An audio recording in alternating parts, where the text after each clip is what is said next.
Welcome to my channel. My name is Emmy from Emmy Evolving. If this is your first time joining me, thank you for finding me. If this is not your first time, thank you for coming back. Okay.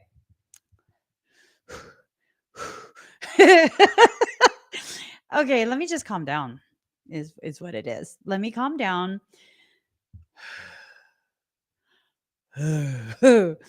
um I don't know if it's all the pre-workout in my system mixed with creatine and collagen or or I don't know if it is the topic for this live stream.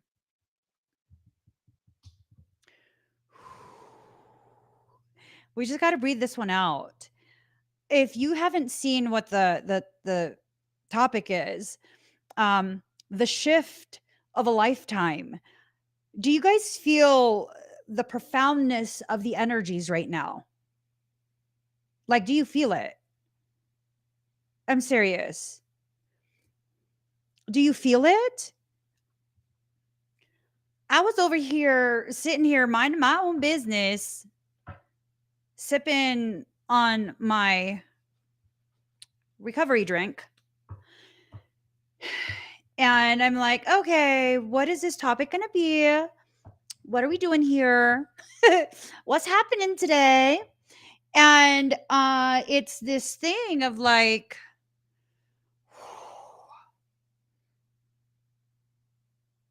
I'm going to pop one ear up so that I can hear soul clearly. Okay. I want to hear soul super clearly because this feels like ridiculously profound. Let's get started. Woo. Okay. Here's the thing. Okay. So I don't know if you guys, because, social media be hella weird with me. They be trying to hide me. Like you could hide something like me, please. But social media be trying to hide me. And it's been this thing of like, people need a lot of the different messages that I'm bringing on a regular basis. I ain't even tripping about being shadow banned. It's more of like, being able to support the people that need the support when they need it by allowing myself to be visible, right? And that's what irks me is that oftentimes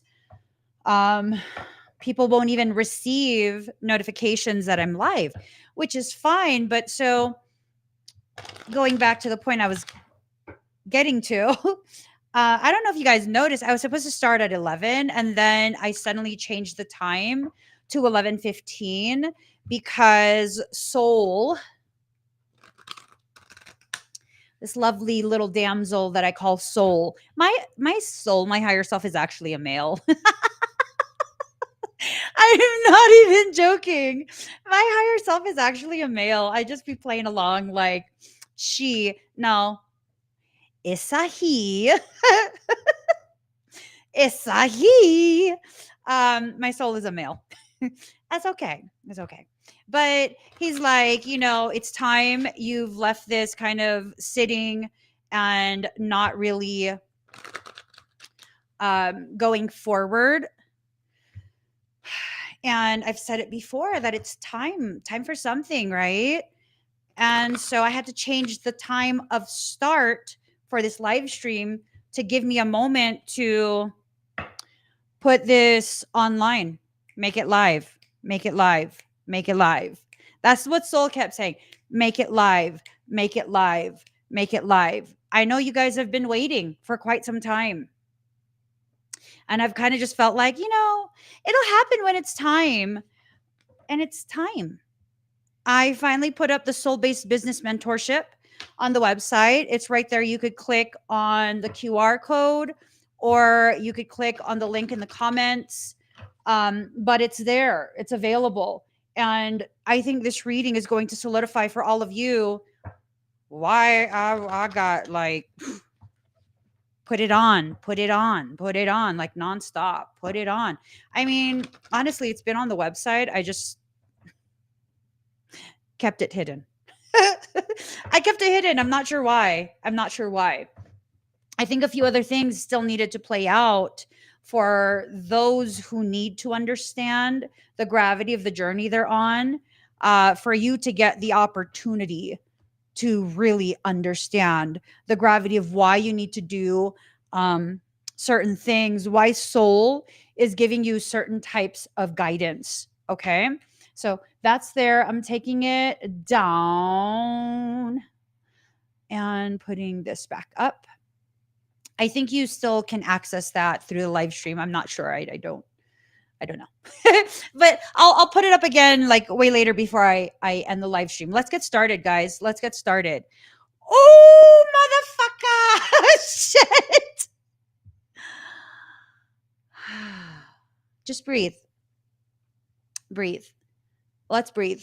Let's take a moment. Let's take a moment. Let's take a moment. Life is about to change. Life is about to change in the most powerful way. 78% at 11:22, 6:40, 39, 1. I'm telling you. I'm telling you. I am telling you. You have to do something about this. You have to do something about this. If you sleep on this, I don't know about y'all, but I feel a vibration in my chest. I feel it in my belly. Like big, big, big things are coming.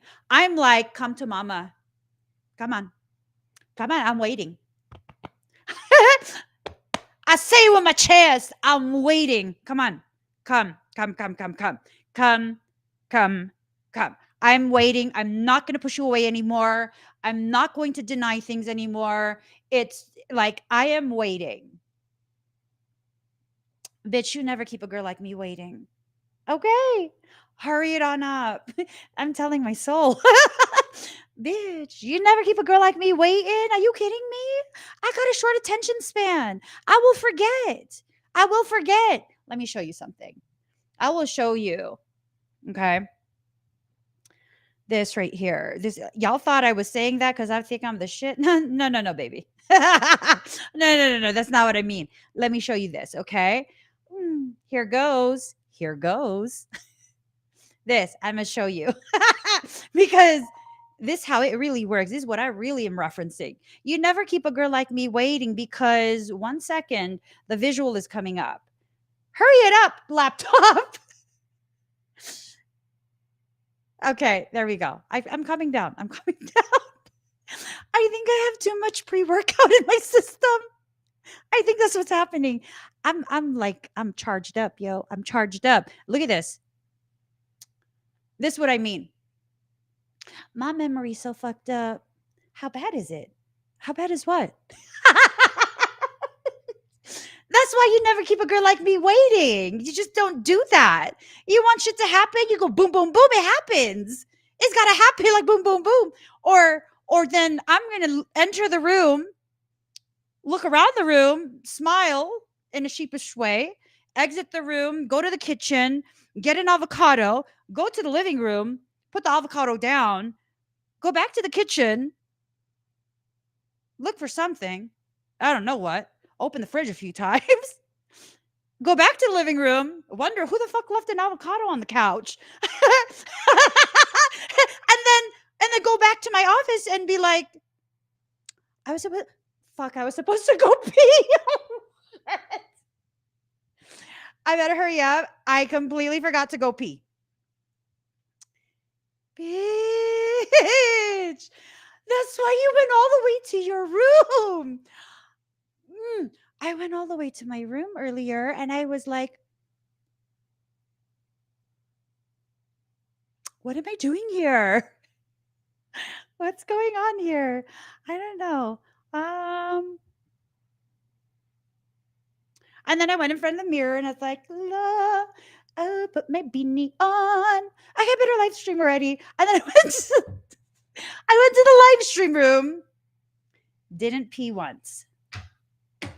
That's why you never keep a girl like me waiting. There is something coming. The title, The Shift of a Lifetime.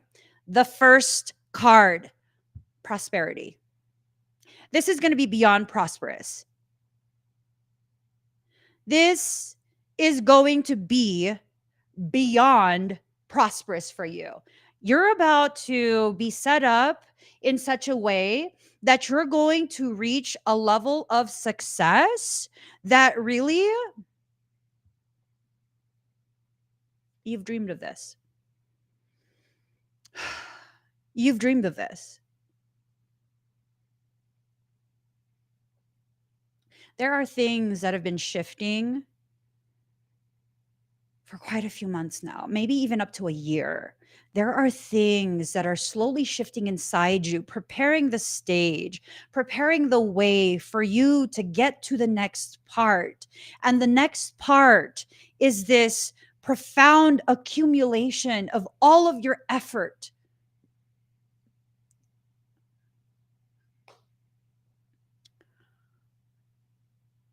If you can't feel the resonance to this, I don't know what to tell you.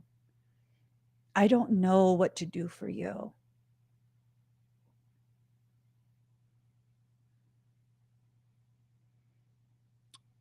I don't know what to do for you. I just know that this opportunity, it's not even enough to say it's a once in a lifetime thing. It's not enough to say that. It's a once in a multi-generational thing. Ooh.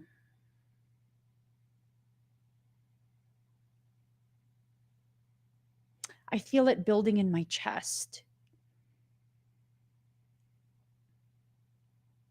I feel it building so intensely in my chest.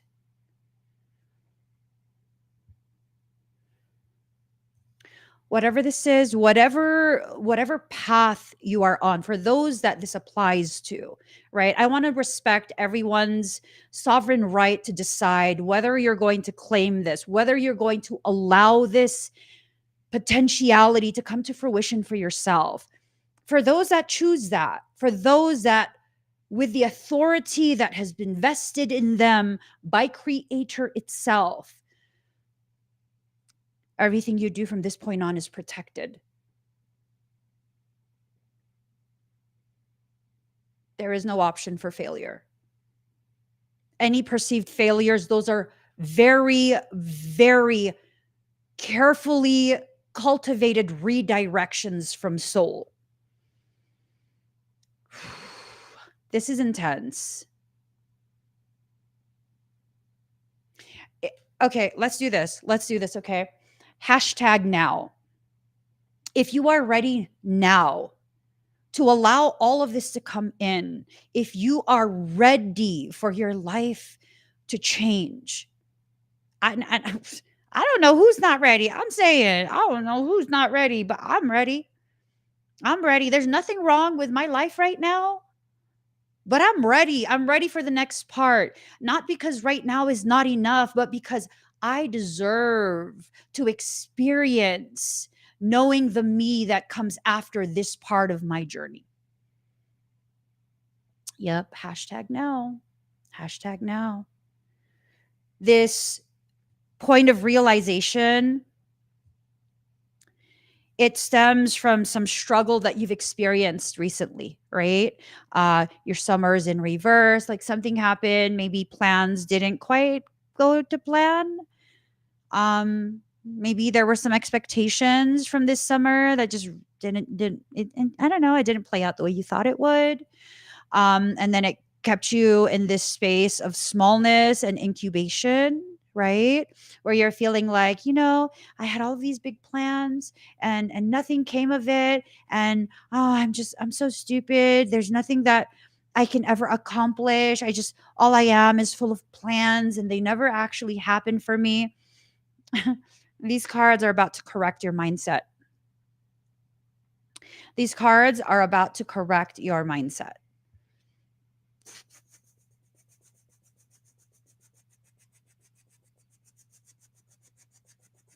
It's about to correct your mindset.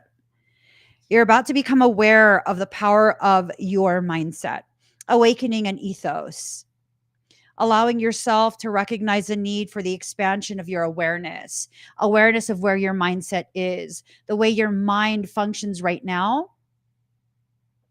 That's what's determining how blocked or how free flowing this process is going to be. Like I said, only you can decide whether you are ready for this. And let me tell you, in these live streams, my life, my journey, myself, I'm consistently used as an example.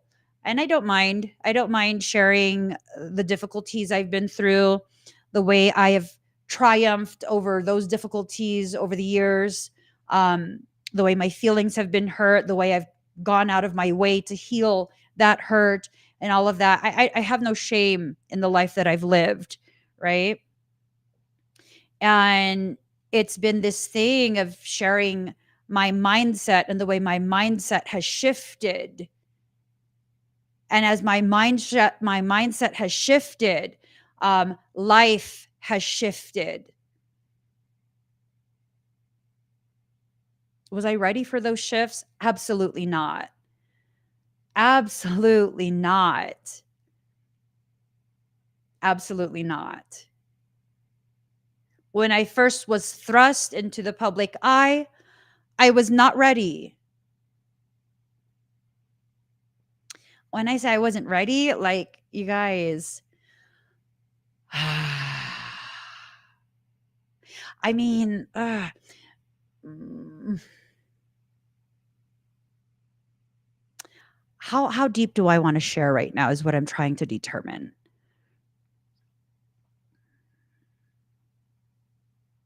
How much of me and my previous pain am I willing to give to you to help you understand the gravity of what you are about to receive?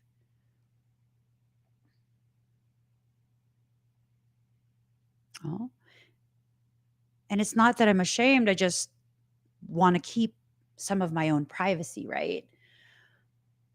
But is this something I experienced to keep to myself, or did I experience it for a future moment where I could share it in a way that could empower other people? So if I shift my perception, then it removes the entire concept of a need for privacy. All right. So when I say I wasn't ready to be thrust into the public eye, I was in such a fractured state when I was thrust into public view. And it was during that time that I think that was quite possibly my last profound bout cycle of the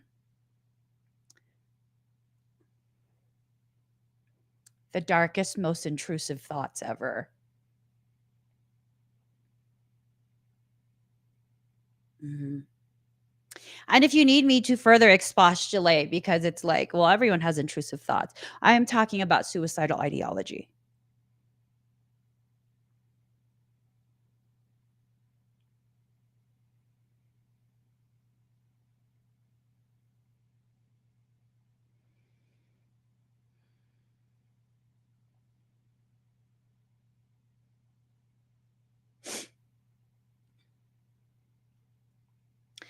When I say I wasn't ready to be witnessed, it's at a depth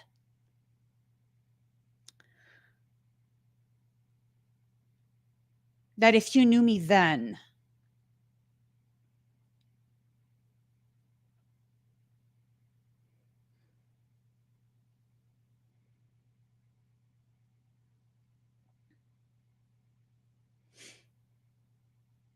you would cry and say it's unfair. Is it unfair? Or was it necessary but hard to understand? Was it unfair? Or was it a need for me to recognize I was not breaking down, I was breaking open? And that in being witnessed at a time where I just felt so not ready, ill prepared, it gifted me the opportunity to kind of partially compartmentalize the things that would have consumed me whole. Compartmentalize enough to remain in a functional state so that I could actually continue down my journey. And that in time, small bits and pieces would be allowed to escape the boxes that they had carefully been categorized in, organized in before being placed on a shelf. And as I continued to share things I was not ready to process on my own, but because of the environment that I was in, gifting me the courage to process little bits of my life. Not only were those who witnessed it gifted with a depth of understanding of themselves, I in turn was gifted with a release that was so necessary, so needed. Is that still unfair? I look back and I see it was absolutely necessary. I just couldn't understand. I couldn't understand, and it's okay if you don't understand, but you keep going. You keep going. You see, it's not that I wasn't ready to be witnessed. It's that I wasn't ready to embrace the fact that I have the courage to meet the parts of me that are coming out of the depths. Everything I'm doing now, everything I will do later, these are things I was custom created to do by God. Just as you are custom created, custom designed to fulfill a very specific role, a very specific purpose, fill a very specific space within your life, within the lives of others, within your heart, within your perception. This is the path of alchemy. You want to be an alchemist? You have to be very much willing to face every part of you, whatever part of you that comes up, whatever part of you that comes forward. You want to be an alchemist? You have to have the courage to see all of the components of you that are presented to you by life in that moment. Your life is about to change. Change in a good way. Because guess what? I don't know what the rest of the cards are going to tell us, but I do feel deeply in my heart that for those who are going to go through this, by the end of this live stream, by the last word that I speak to all of you in this video, something will shift inside you that will be like a dam breaking and releasing all of the potentiality into your manifestation template, the part of your auric field that is used to bring to fruition all of the different potentials that your soul already has loaded into your template. Into your template. What are you going to do with this? Are you going to allow it? Are you going to find reasons to deny it? Are you going to allow yourself to go through the process, whatever that process might be, however challenging that process might be, in order to get to the part where you can see tangible proof?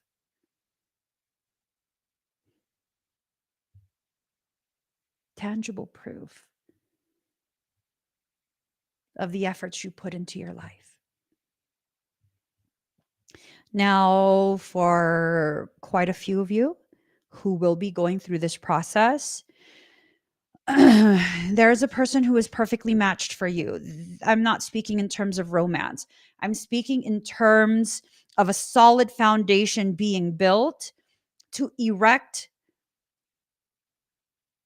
the structure, the skeleton, the bones of what you are building for yourself. Look, masculine, feminine, clearance in reverse. Ooh. Mm. So maybe it's a feminine that keeps thinking that this one should be cleared, but in reality,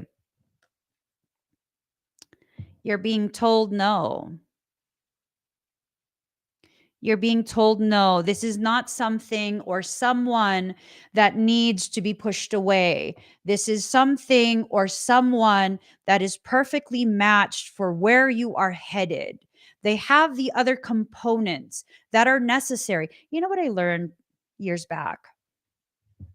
I learned that the people you need to cross paths with, the people who you share a red string of destiny with, where you are tied to each other in such a way that ensures your paths will cross at the perfect time because they are the holders, the safe keepers of some of the pieces of your puzzle. I don't know if they stay in your life. I don't know if it becomes something romantic. Is that really the point of it? If you're going to diminish this message into something that's just like a boom chicka wow wow read, you have every right and authority to do that for yourself. But this is so far beyond a simple, you know, booty call. This is so far beyond that. Don't limit it to that. Don't limit it to that, okay? Oh, woo. All right. This right here. Hold on. Saraswati.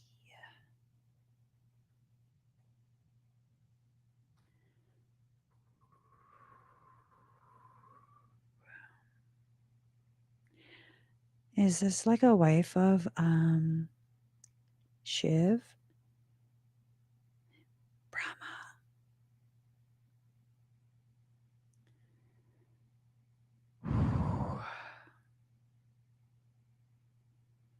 I have like tons of tingles and chills right now. Okay, let's keep going. The time is now. This is not some far future event. This is not like, oh, in a few years, maybe if you do everything right. Mm-mm. The time is now. Like now. Now.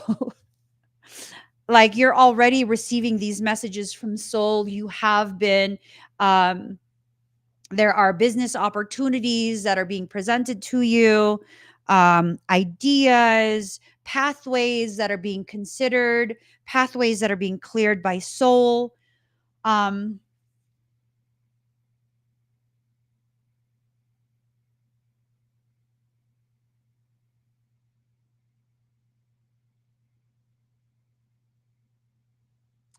Hold on. There's something.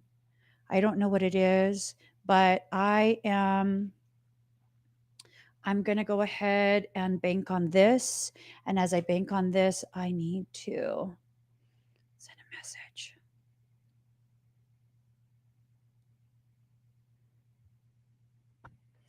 Hey, it's me. Um, Tell me something, tell me anything. There's a message and I feel it strongly and it has to come from a twin and I think it's coming from you. Tell me something, tell me anything. It has to do with the pathways and the way the pathways converge, diverge and converge. I don't know what it is, but I know you're a genius. And if you were to know, if anyone were to know, it would be you. Um, I know this message is weird. That's why I unsent the last message. It was fucking weird. But I mean, have you ever known me to not be weird? Yeah. No, I'm weird. It's okay. It's okay. You can be the normal one. All right. Tell me something. Tell me anything. I don't know what the message is, but I know you're the one delivering it. Oh, thank you. Love you. Bye.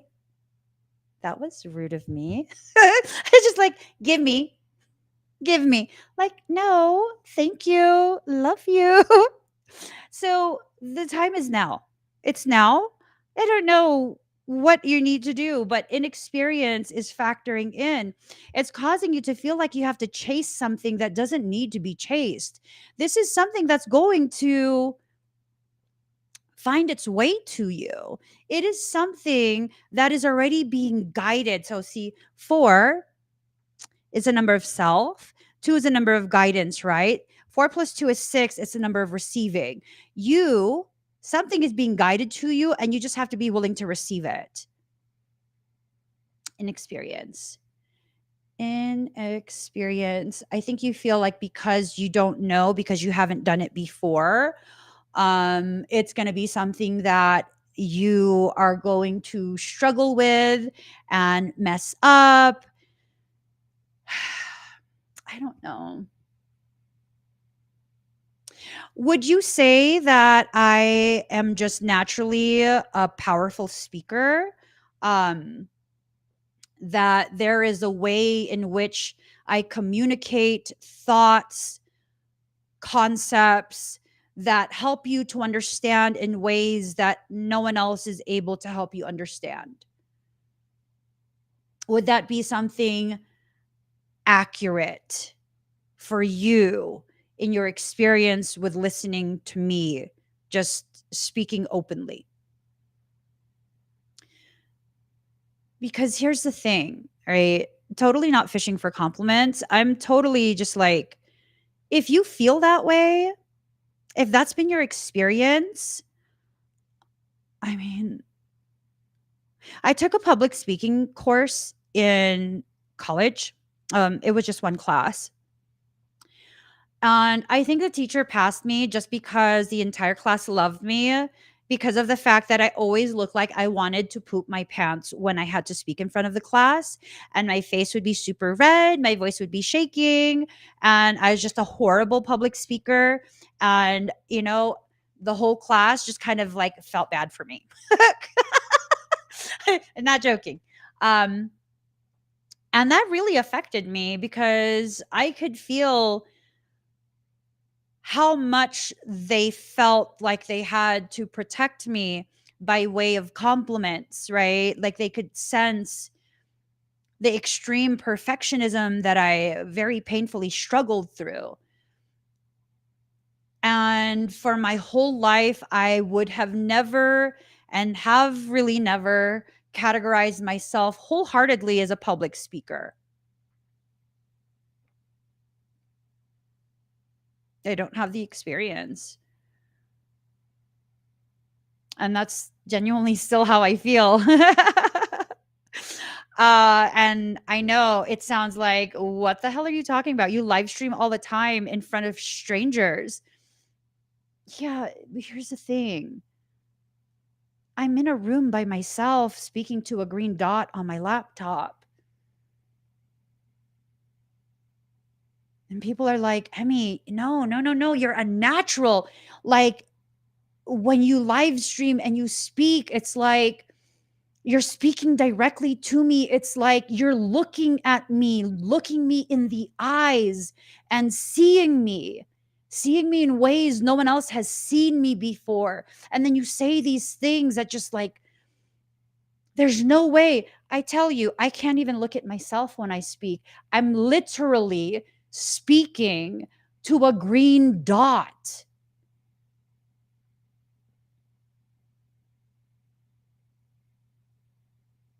Let me show you. um, I'm going to show you. I think you need to see that how the hows of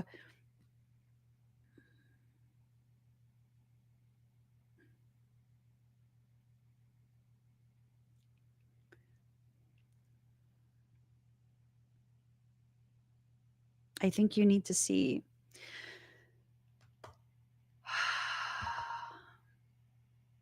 I think you need to see.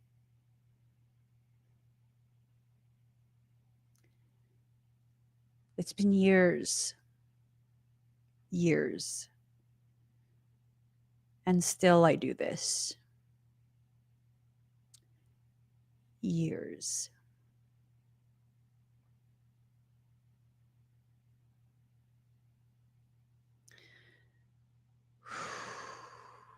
This.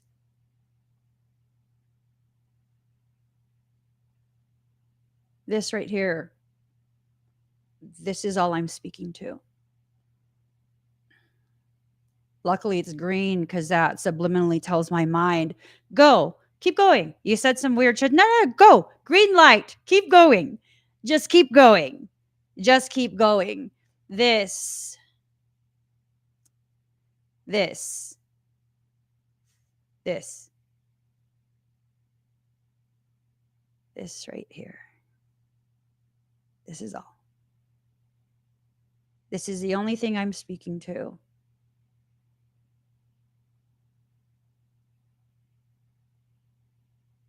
How can I categorize myself as a public speaker when that is how I manage?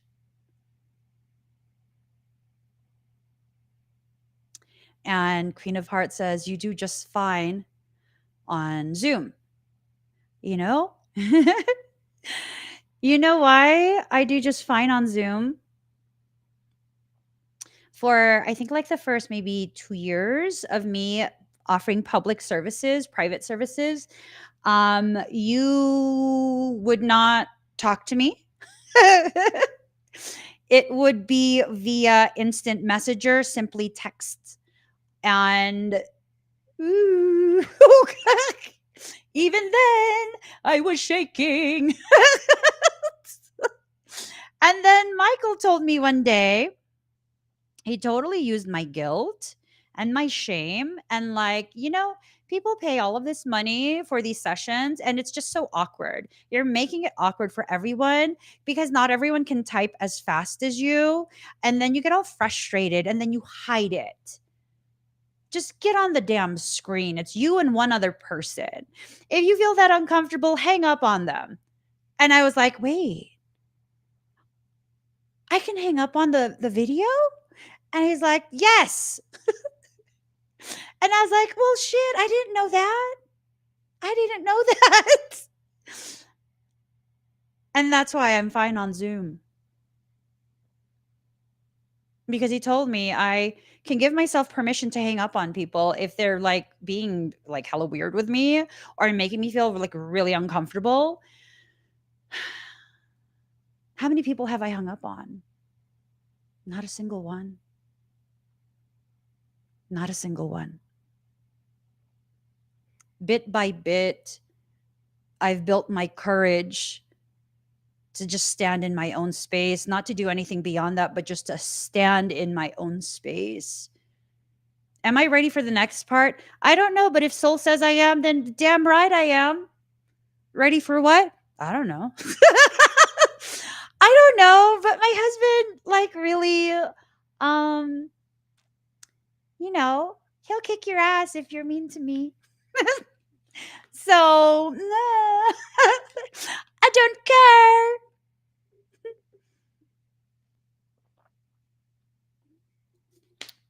Work through your fear bit by bit. Work through your fear bit by bit, right? And look, look, look. But look how you've grown. Have I grown or have I given myself permission to devolve? What does that mean? Have I grown into a different version of myself, or have I gotten so comfortable with witnessing the truth of my authenticity that now I hide less and less and less and less of who I actually have always been this entire time? The most authentic version of you has been buried under layer after layer after layer after layer after layer of other people's expectations of who they want you to be, how they want you to be.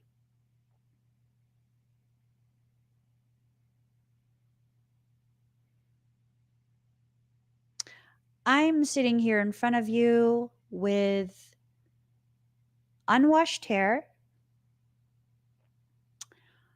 crooked ass eyebrows, and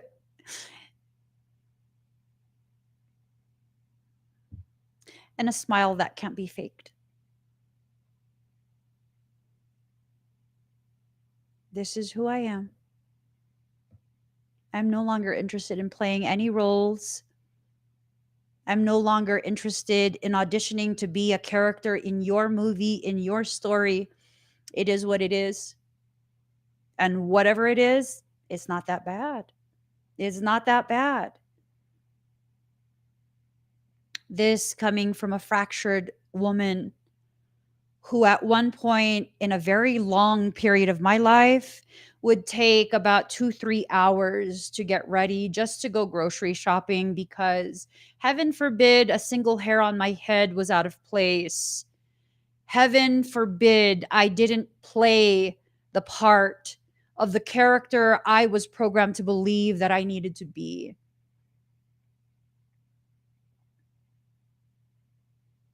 That I needed to be some caricature of myself.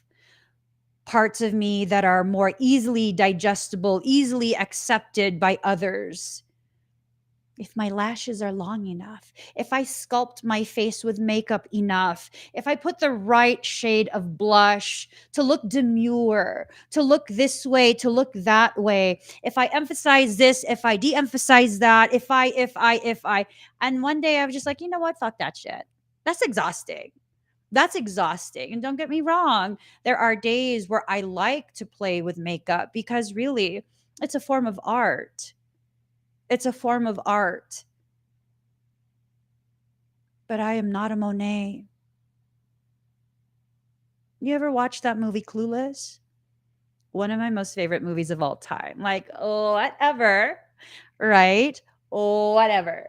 So in the movie, Cher, the main character, she's trying to soothe the insecurities of her friend, and her friend is kind of jealous because the guy is interested in someone else. I think the person that the guy was interested in was named Amber or something like that, right? And Cher goes, oh no, she's a total Monet. And she's like, what's a Monet? She goes, you see, from far away, it looks really good, right? But as you get up close, it's like it's a total mess. It's just this mess. No, I'm not a Monet. I am not a Monet. Rolling with the homies. I love that song. And then she got like held up at gunpoint, and he's like, lay on the lay on the ground. And she goes, but this isn't a liar.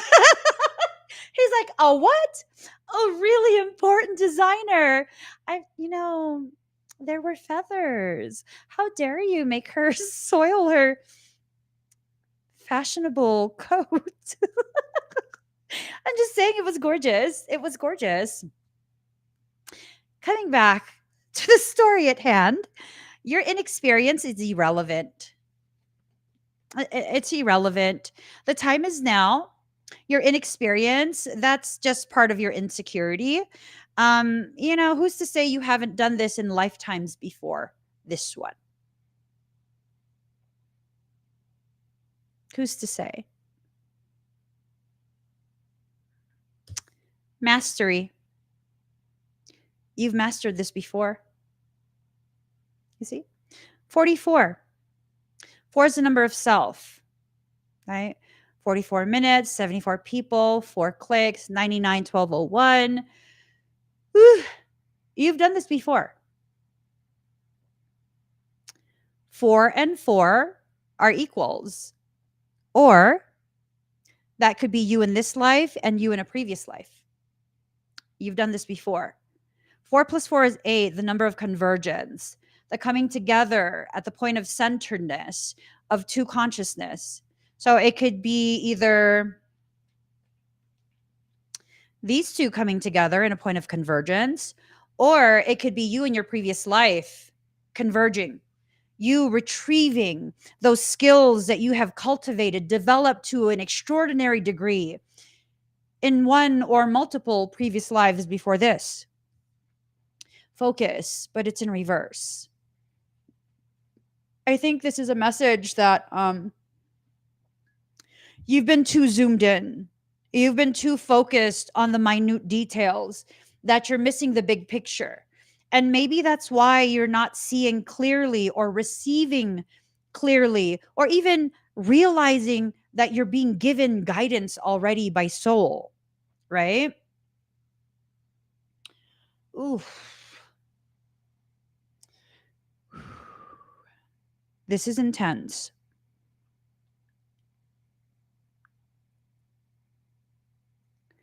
I'm told to share this.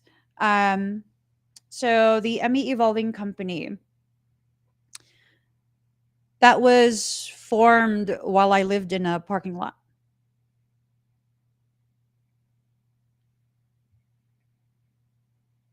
$30 overhead. That's all I would invest every month into the business, $30 for a prepaid Cricket phone with unlimited data. $30, a parking lot, and like a 24-year-old RV that was broken and stuck. Yeah. I wasn't focused on anything. I wasn't focused on building something. I wasn't focused on longevity. I wasn't focused on company structuring. I wasn't focused on anything. I was not focused at all in any way, shape, or form. I was simply showing up every day, showing up. I was not focused on anything. And maybe you're not supposed to be focused in that way. Maybe you're not supposed to be focused on those things.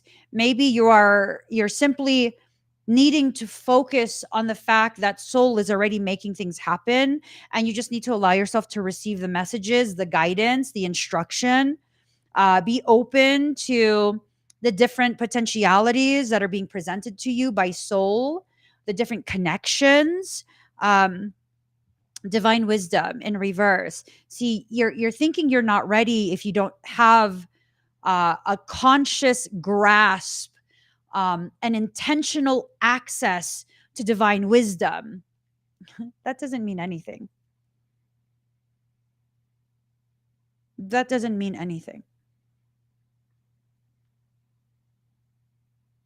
Divine wisdom is really just about living, existing wholeheartedly, completely in the present, and the allowing of the flow in whatever direction soul instructs the flow to go. Wisdom is about facing all of these things that you've already lived through in order to be able to harvest the knowledge that you have rightfully earned as you live through those things that you've already lived through. And as you harvest that knowledge and give yourself permission to apply it into your current situation, that is divine wisdom. Knowledge applied is wisdom. When you apply that knowledge in conjunction and alignment with soul's instructions, that makes it divine wisdom. It's not this moment, some future moment where you'll be in a dashiki or some other, like, I don't know, a completely linen outfit with your hair all wild and frizzy, and you're eating a specific diet, and now you're speaking words that what label you as superior somehow, as somehow advanced. Let me tell you, I have a robust vernacular. I do. I do. The complexity of my capability to expostulate, to extrapolate from specific musings, internalized musings unwitnessed by others, to extrapolate information that can then be delivered in a way that's readily digestible. What the fuck did I even say? Sometimes I think about stuff. And then when I share it, it affects people in a way that helps them to see life more clearly for themselves. Which is more powerful of a communication? Trying to sound smart or speaking in the language of the people you're speaking to? You're not here to play a role, to create a caricature of yourself that other people might think is more superior to them, and that's why they'll listen to you. That's manipulation. I know quite a few people like that in spiritual communities. I do. I do. I do. Unfortunately, I personally know people like that. I don't see them as superior in any way, shape, or form. I don't see myself as superior in any way, shape, or form. If part of my function is to communicate something that could help you to better understand your life, then that's what I need to do. And I need to deliver that message in a way that you can receive it. It's not a case of I'm smarter than you and I'm no, no, no, no, no, no, no. What do you need right now? It's a case of what do you need and how can I most efficiently deliver to you what it is you need from me. I used to be very bitter about the fact that I would be ridiculed if I spoke in my normal candor.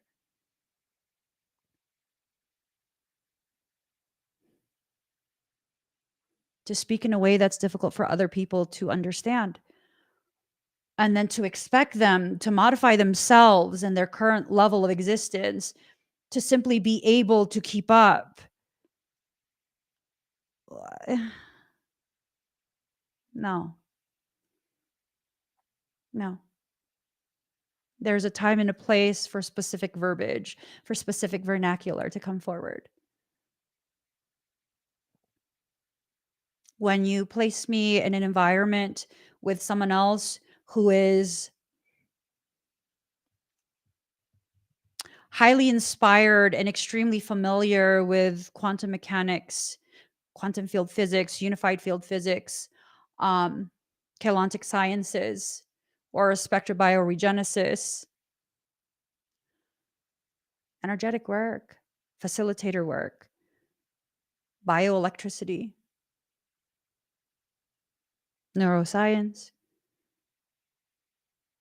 anatomy, physiology, pathology, biochemistry, then it will be appropriate for me to use the words that are necessary to communicate in a very efficient manner the concepts, the theories that are relevant to that field of expertise.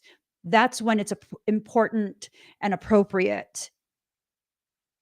So, what am I trying to say? You don't have to play a role. You simply have to do what soul has been asking you to do, which is what? Be witnessed in the way that soul is asking you to be witnessed. I'm not playing a role by modifying the way I speak. This is still a very valid part of me. And you guys have heard me speak in a very ratchet manner. That's still a very valid part of me. That's a part of me. That's not a character.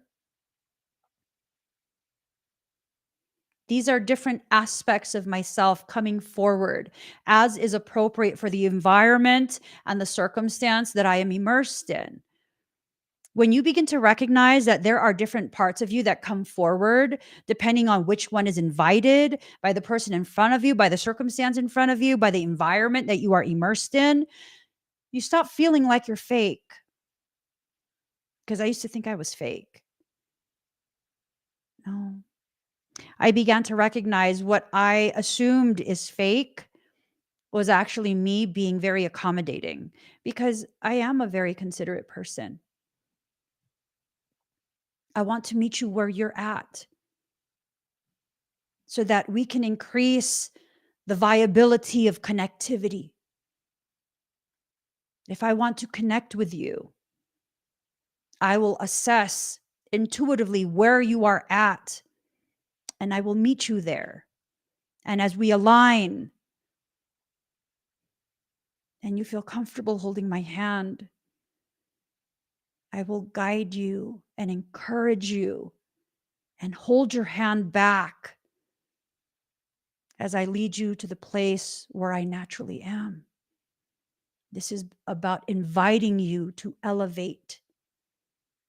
This is about recognizing the only reason I exist in any spaces of elevation is so that I can know the way to guide you to join me there. We all have a shift that is coming. How that shift will be experienced is highly contingent on your willingness to comply with soul. It is highly contingent on that.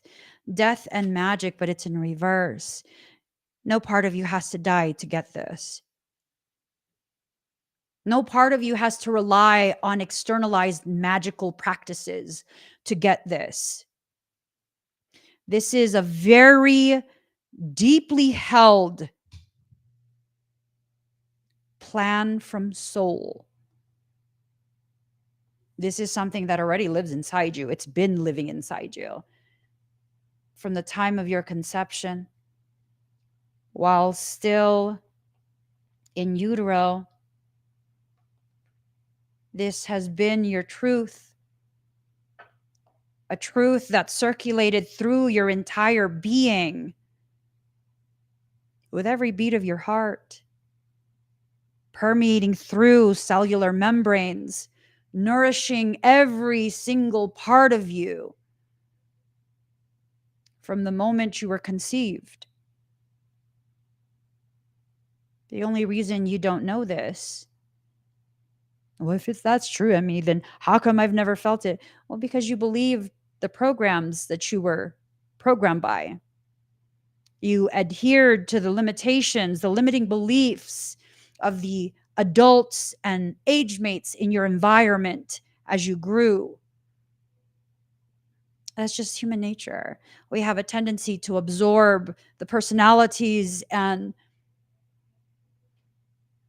mental, emotional limitations of the people around us. See, at the risk of sounding pompous and conceited, I'll say it anyways. Why do you think you're around me now? I was not built for mediocrity.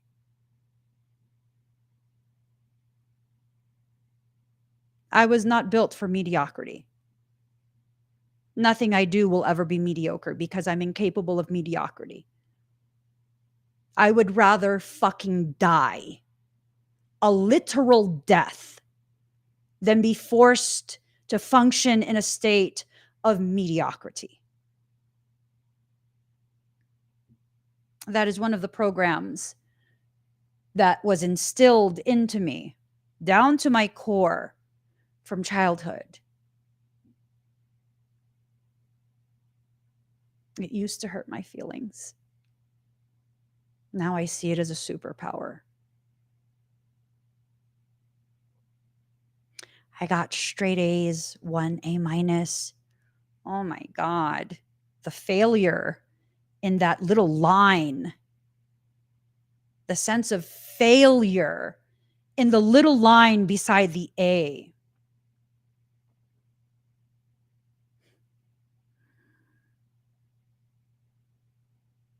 I got straight A's after that. No more little line. How mediocre. Straight A's. Why couldn't you make it an A plus? Okay. I'll do extra credit. This is from childhood. Years ago, I went ahead and I signed myself up for distance courses at UC Berkeley. I took physics and I think it was physics and biology. Physics and biochemistry. I don't remember. I just remember I struggled a little bit with physics, right?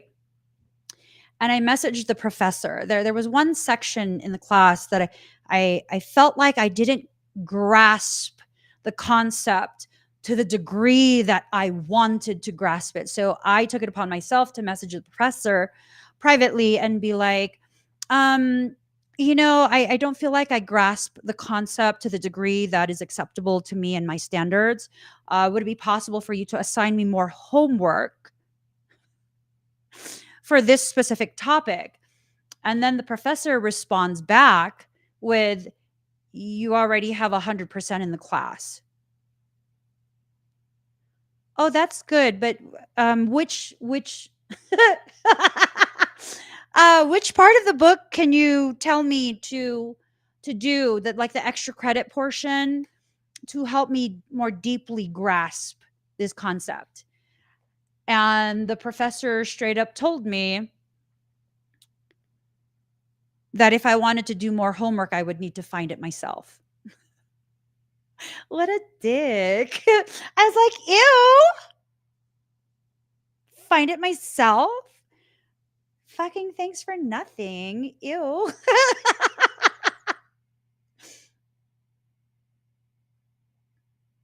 Yeah,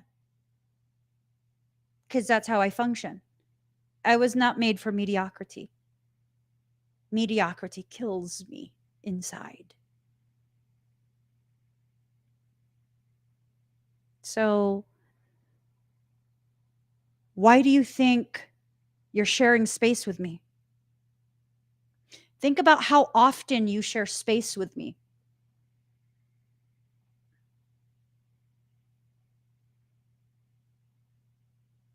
I'm an externalized reflection of your potential that's about to come out.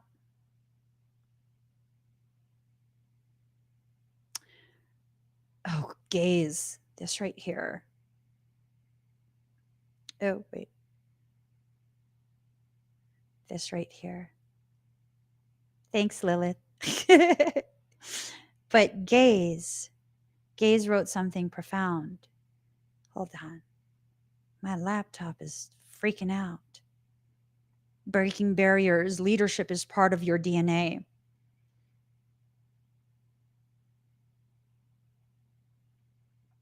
It's also part of my astrology.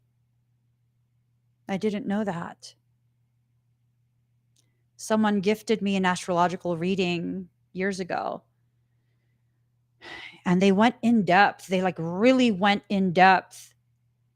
And I definitely held the emotions in through that. But afterwards, I was sobbing like a mofo because it explained the way I am.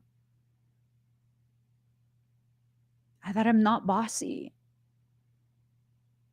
that I'm assertive when I recognize there is a much more viable pathway to get to the end result that we want. If y'all knew the ways in which I function on a business level, if y'all knew, you'd never guess it by looking at me. You might think you've guessed it, but you'd never guess it. It's to the degree, the intensity of the drive paired with the accuracy of the intuition. Yeah. There's been times over the years where my husband has to remind me, not everyone is like you. Your common sense is not common at all. It is not common at all, and you're going to need to chill.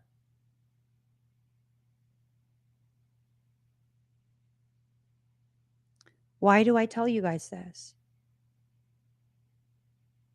Because you need to begin accepting that there is a high potentiality that, as much as you don't want to hear this, as uncomfortable as it's going to make you feel, you weren't made for no mediocrity either. There would be no resonance between us if you were destined to be mediocre. It took me quite some time to begin really recognizing why the people who went out of their way to cyberbully me and attack my character, go out of their way to try and destroy my businesses. What was it about me? What did I do? I'll tell you exactly what I did. They were some of the very, very few that at that time I allowed to see my most authentic parts privately. And when they saw my most authentic parts, because damn, I tell you, I'm so fucking good at playing small. You'd never guess. You would never fucking guess. That Piscean, ooh, bitch. I can gauge how far I can take a conversation with you while still keeping it under your radar. But with them, I thought I was safe. I thought it was safe. I thought, because I could see their potential, that they wouldn't be intimidated by me. So what did I do? What did I do wrong? I let them witness that I'm not mediocre. And that in comparison to me, they will never be me. But see, I didn't think that was an issue because you know what? Why would you want to be me when you're you? Literally, you're you. And you have all this potential. Like you're supposed to do something else. And we could walk together. We could do amazing things and help so many people. And then I realized the hard way. They never had the same heart as me. I wanted them to. I wanted them to so badly. And that there was nothing I wouldn't give or share with them. Nothing. Not clients, not business practices, not tips and tricks, not marketing, not none of that. There was nothing that I wouldn't share because I wanted them to succeed so badly. And then I realized I'm really no better than them. See, they wanted me to fail so they could succeed. And I'm really no better than them because I wanted them to succeed so I wouldn't be at the top by myself. It was never about them. It was about me being afraid.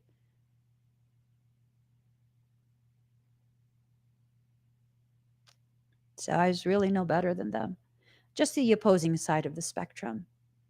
And I needed to be faced with an inverted mirror to understand the shit I'm doing. I need to fucking stop all of that shit. I need to stop all of that shit because when I force people to occupy the same spaces I occupy and they cannot generate the type of frequency, the boom of that charge, they could never defend themselves from the level of demonic fucking shit that wants me to fail. So every single one fell like fucking dominoes, kicked over by demons who couldn't access me. I take full responsibility for that shit. I take full responsibility for that. The journey I'm destined to walk, I walk alone.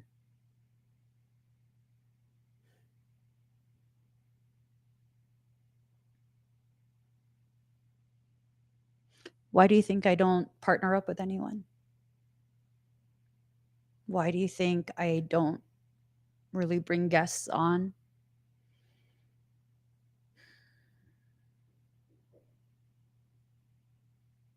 Why do you think the only people, for how long now, that I allow to be witnessed on this platform are people that I have taught? Because I know You can fuck shit up. I don't got to worry about you.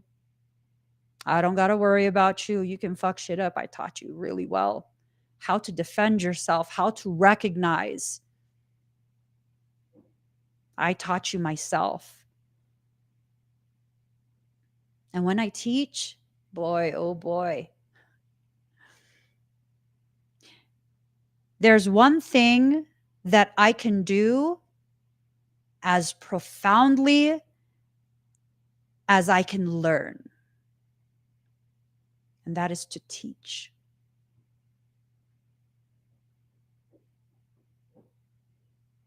And that is the only way I'm comfortable bringing people on this platform, on any platform. That's the only way, because I will not repeat those cycles. I will not repeat those cycles. I will not offer people up to be consumed by demonics. Because why? Because I'm afraid to be by myself. Never again. I am not made for mediocrity. I am not made for group shit. I stand alone. And now I stand alone with no fear, no hesitation, no guilt, and no shame. You need to get to that point. You need to get to that point where you stop hiding behind other people, other people's fears, other people's limits. I'm so deeply dipped in that mindset at this point. I'm down to move to any motherfucking state. I don't care if there's no other Asian in that fucking state. See, I come from a culture where, you don't move places where there's no other Filipinos, because that's like, you need your kapwa, right? You need your people there. You need people from your culture so that you're not alone. Motherfuckers, I'm not alone. I got me and all my motherfucking personalities. I can immerse myself in any environment, even though I'm introverted. Baby boo, if I really want to, you stick me anywhere, I promise you, I'm leaving with like 2 or 3 friends that want to keep in touch, but I give them my phone number. I ain't even give them my name. I'm telling you, they ain't going to know about no Emmy evolving nothing, but they want to be my friend. I can hold my own. You can hold your own. And this is part of the process that you are in, learning how to hold your own, because what is your own? Your business. Your ability to earn for yourself. Whatever service, whatever product, whatever tangible good, whatever it is. It doesn't even matter what it is. It doesn't have to be spiritual. It doesn't have to save the world. All it has to be is something from your heart, something you are passionate about, something that you are so passionate about, you can do it better than any other person who is currently alive right now.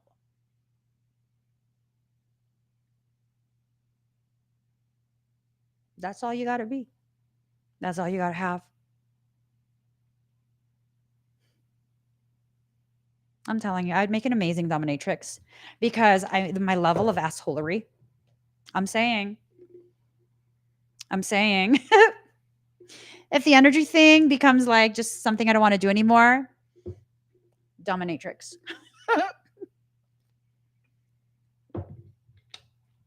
What? I'm dominant. And I've found that some people like it when I'm aggressive. Don't touch me, don't look at me, stare at the floor. Now. Yeah, you know what I'm saying? I'm just saying. You get it where you fit in, boo. Get it where you fit in. I also, let me just, to give you the full spectrum. If the energy thing ever doesn't work out for me, like I'm just done with it, I'm done. Dominatrix or boop, professional hugger. Oh my God, I could cuddle like a mofo. I'm saying. I'm squishy. What? I'm squishy and I'm small. I'm like the size of a body hug pillow. I don't. That might be longer than me. I'm not sure. I'm not sure. But I'm saying I could be a professional cuddler. I would excel at both. But you would need to wear like I don't know, maybe like a full latex suit or something. I don't want you touching me though. That's the thing. Don't even look at me. Don't look at me. You're making me feel weird. Oh shit. Stop looking at me. That went too far. Ew, stop. I don't want to hug you. I might just a little. But if you're too aggressive in your approach, I'm not gonna want to hug you. You gotta match my hesitation. You know what I'm saying? If you match my hesitation to hug you and my awkwardness, then I have to step into this like leadership role. I'm like, come here, let's hug. That's how you like life hack with Emmy. That's how you do it. That's just, I'm giving you tips. I'm giving you tips. You're not going to receive reassurance from soul. This is something you're just going to have to go through. You're going to have to just plug away, plug away, plug away. Do it, do it, do it. Do your thing, and have it be done. Right? Right. See, Mindy gets it. Touch me, but don't touch me. You know what I'm saying? If you don't know what I'm saying, then we can't kick it.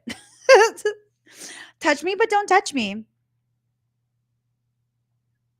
Touch me, but it has to be on my terms when I ask you to, but never longer than what I want without communicating. So basically, I'm a cat. Basically, I'm a cat. That's what I'm telling you. I reserve the right to claw the shit out of you and bite you after I've asked you to cuddle me because now I'm overstimulated. And that will be your fault. And no, you cannot get mad at me because, anyways, I don't give a fuck. So that's in a nutshell. I'm a human cat. Seeing the true you. Getting back into a serious space. If you can see who you truly are, you can then begin to see what you're truly here to do. Right? If you can see who you truly are, you can then begin to see what you are here to do. Are you an arts and crafter? Then make shit. Make shit with your hands. Charge it up. See, I love to feed people because at heart, I'm a mama bear. I love it. I love like I adopt random ass people. I do. I adopt random ass adults. I'm like, okay, you're my son now. You're my daughter now. You're part of my family now. That I gotta stop that because that's what fucking started the whole inappropriate thing that I went through where someone was texting me about their like secretions and stuff. That's what started it. Oh my god.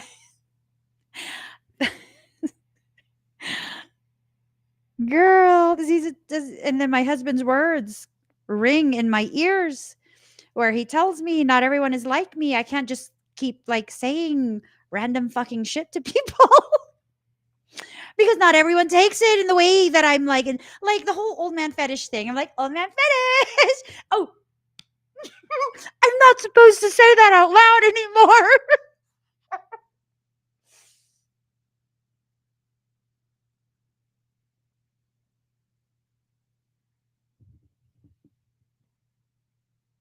I gotta wipe the words off my mouth. I'm saying, okay. So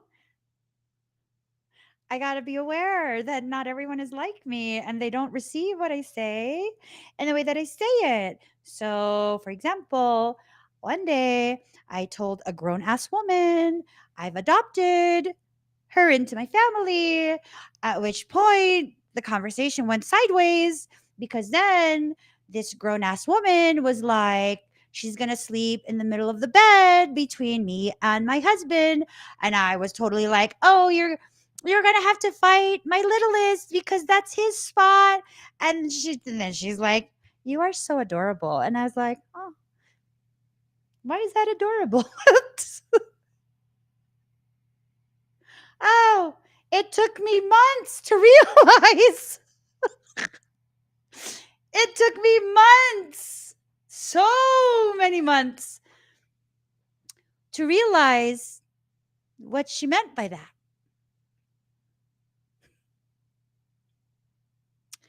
Which the only reason I realized that was because someone told me, like, oh my God. Oh, Emmy, you just didn't know. I was like, what? What? What did that mean?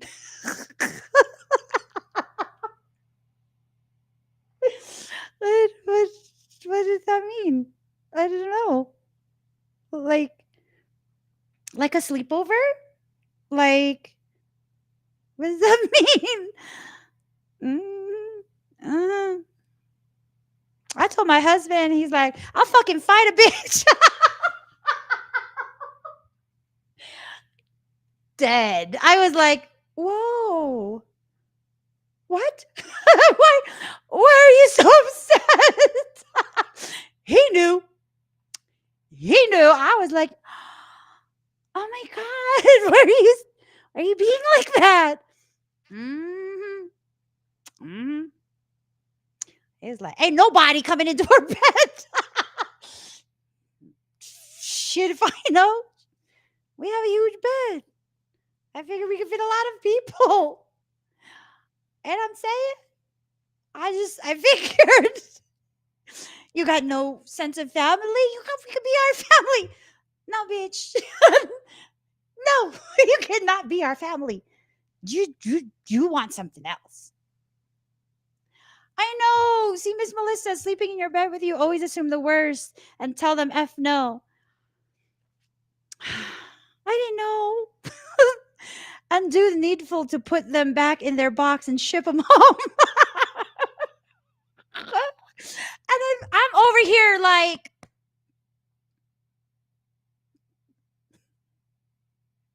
I mean, if we all kind of squeeze in, we could all kind of fit. Yeah, no. You have to see the true you. You have to see who you are, how you are, the way you function, the way other people receive you. You have to see the true gravity of the magnetism you carry in yourself, and you have to use that responsibly, intentionally. Use that to enter and create environments where you can facilitate whatever needs to be done for your growth, for your business, all of these different things, right? Come to life in reverse.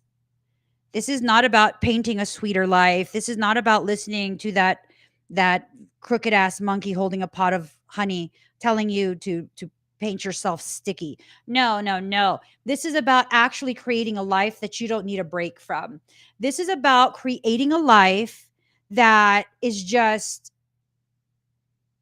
so full of peace, so full of satisfaction, because you're doing what you know makes you happy, right? You know how they say, um, whatever you would do, even if you weren't paid, that's what your purpose is. That's what your actual career should be, right?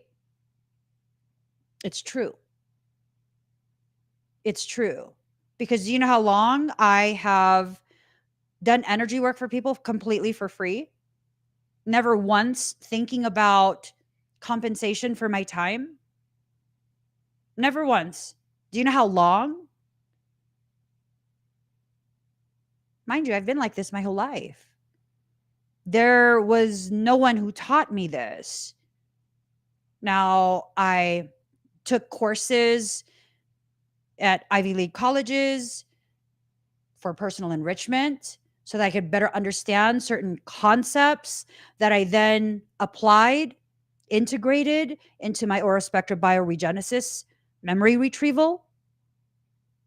My energetic system, I don't talk about this.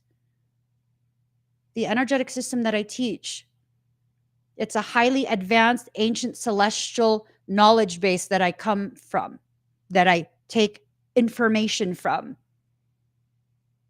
It's a celestial system.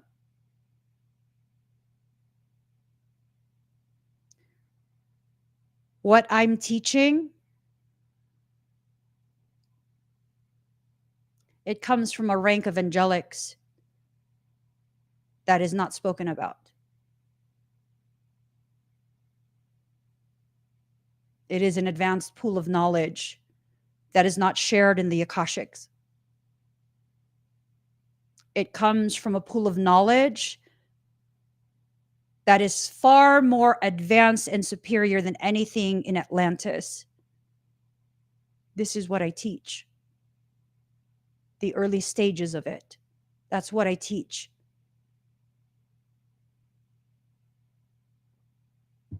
Yeah, no, my husband knows. I would be live 5, 6, 7, 8 hours. No breaks, live streaming, no breaks, doing nothing but energy work back to back to back to back to back, completely for free. Used to call it Soul Work Sundays.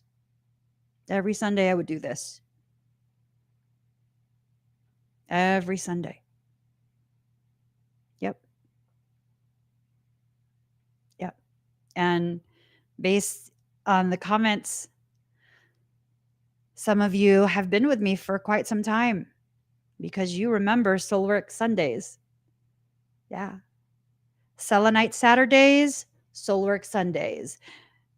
Do an auction for 5, 6 hours on Saturday, go live on Sunday, another 5, 6 hours, everything for free. Yep. Yep. I love those. I love those days. I loved it. I loved it. Shock of the new. The new part that you need to come to terms with about your journey and yourself is the fact that you have not been allowing yourself to receive proper compensation and proper recognition for the gravity of you. For the gravity of you. Danielle even remembers all of my various backgrounds. Yeah. She feels, she knows, but it's in reverse. What's this telling us? What is this telling us? That we do know and we do feel it, but we just don't want to believe it. Card number 22. She feels, she knows. The number 22 being the number of guidance. You're being guided through feeling, through intuitive knowing. You keep pushing it away. You keep pushing it away. You keep pushing it away. Why? Because someone else needs it more than you. It's not for them. It's not for them. It's always, ever only been for you to receive and share with whoever you want to share with or not share. It's okay if you don't want to share. It's okay if you want to keep some parts to yourself. It's okay. It doesn't make you selfish or greedy. It doesn't make you a bad person. You see, general rule of thumb, the fact that you are worried that if you don't share and give everything away and exist in a state of deficit, perpetual deficit, that you will somehow be seen as a bad person, that you will be a greedy person. Truly bad, truly greedy people don't give a fuck. They don't think that shit. They just keep hoarding. They just keep acquiring more and more and more. It's never fucking enough. The fact that you're so worried, that tells me how good of a person you are naturally. That tells me how little you actually know yourself. Because if you knew yourself,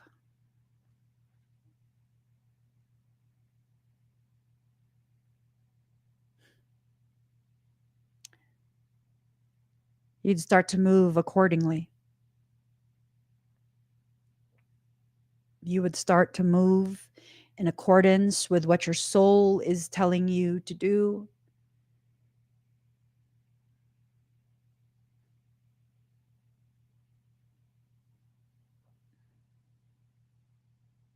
And I'm guilty of this as well. I move, but not fully in accordance yet. That's going to be changing. It's already in the process, it's already begun. The things that I refuse to allow, right? Power of attraction, the things that I keep pushing away simply because I lack the courage to allow it to arrive, to allow it to connect, right? To connect the dots for me. It's going to be allowed. I'm already in a space of feeling comfortable about attracting to myself the things that I need in this moment, whether it's people, whether it's circumstance, whether it's opportunity, connections, whatever it is. I'm very open to it. As a matter of fact, I need to reach out to someone. I was supposed to reach out to them a few days back, but I didn't. I need to. I need to. I need to more deeply practice everything that I preach. I already practice what I preach, but it's still not surface level, but close to surface level. I need to practice what I preach all the way down to the ocean floor, where I move with the appropriate level of grace, the appropriate level of sure-footedness, right? I'm a fucking goat. I am a goat, and I need to trust that my footing is always solid. It is always secure. We are in this world, but not of this world.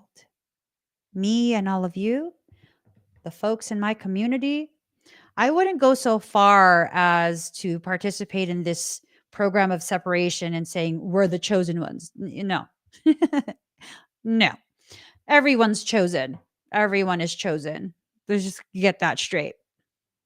But I will say, you're part of the setup and cleanup crew. Let's go. Chop, chop. We got to get shit started. We got to get everything situated because a party is about to happen for the totality of humanity.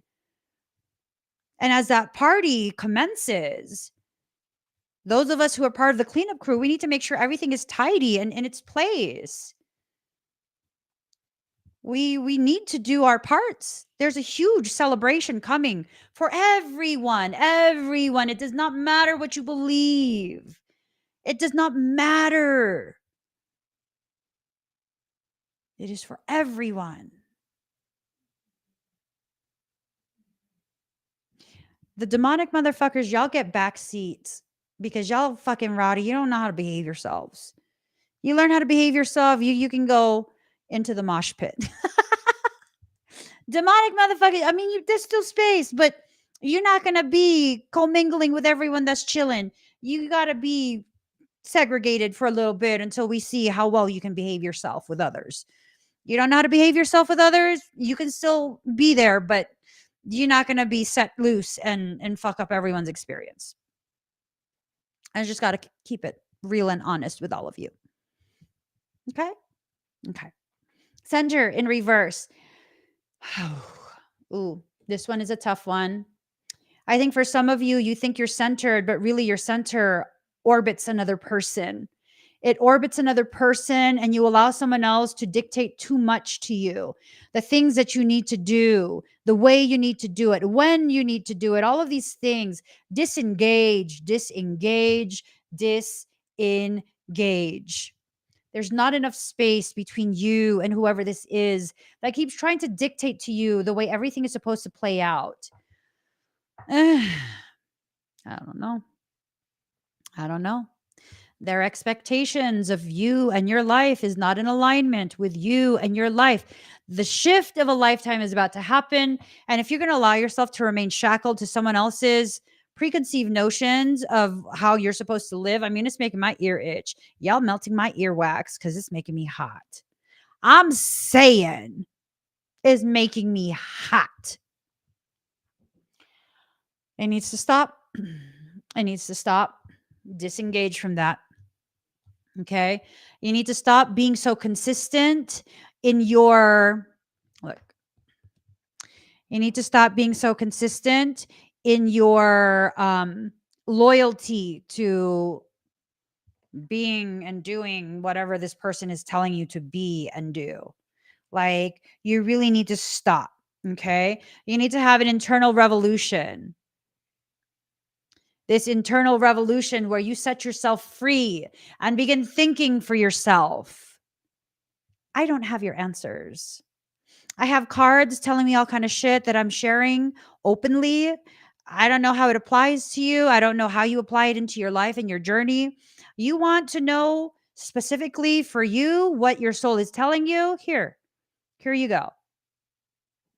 Soul-based business mentorship.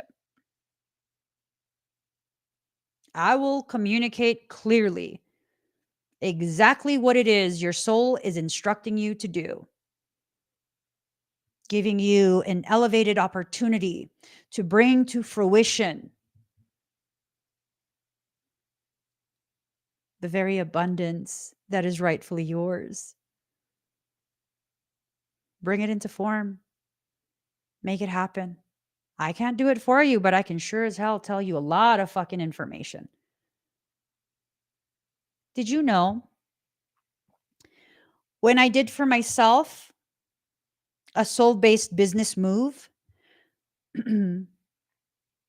I was able to create a viable and long-term sustained corporation within 2 months, running in profit within 2 months. Actually, I did it within a month, but within 2 months of officially forming, um, I was given the 1099. I'm like, 1099 for fucking what? What are you giving me a 1099 for? Like, I should not have a 1099. You need to make X amount for the payment processor to issue you a 1099.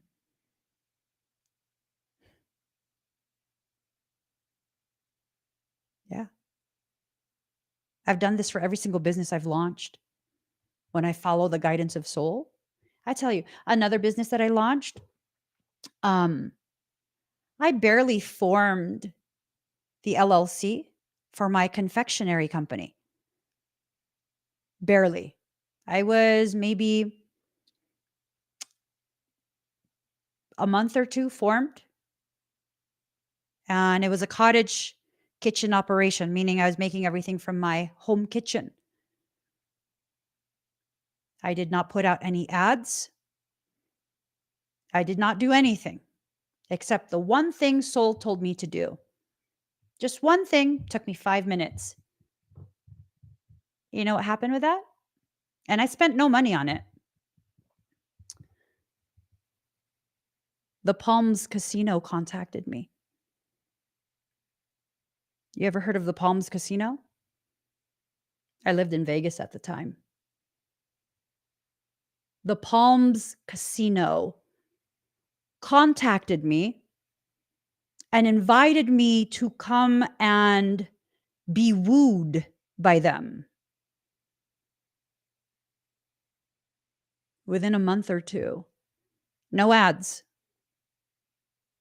No ads. Doing the one thing soul told me to do. I was invited to become a vendor for the Palms Casino. Let that sink in.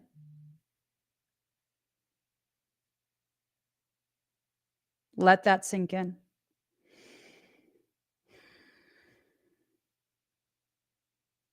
And you're probably going to be like, But Emmy, that's the Palms. You were in Vegas. I mean, really? Yeah. Okay. Um, as a photographer for a little bit, self-taught. Within maybe 3 months, maybe 4 months of being a photographer, my work was internationally published. Huge publication. Huge.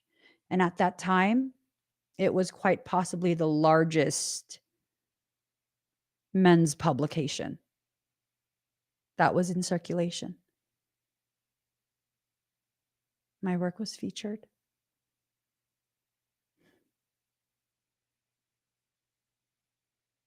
I'm saying.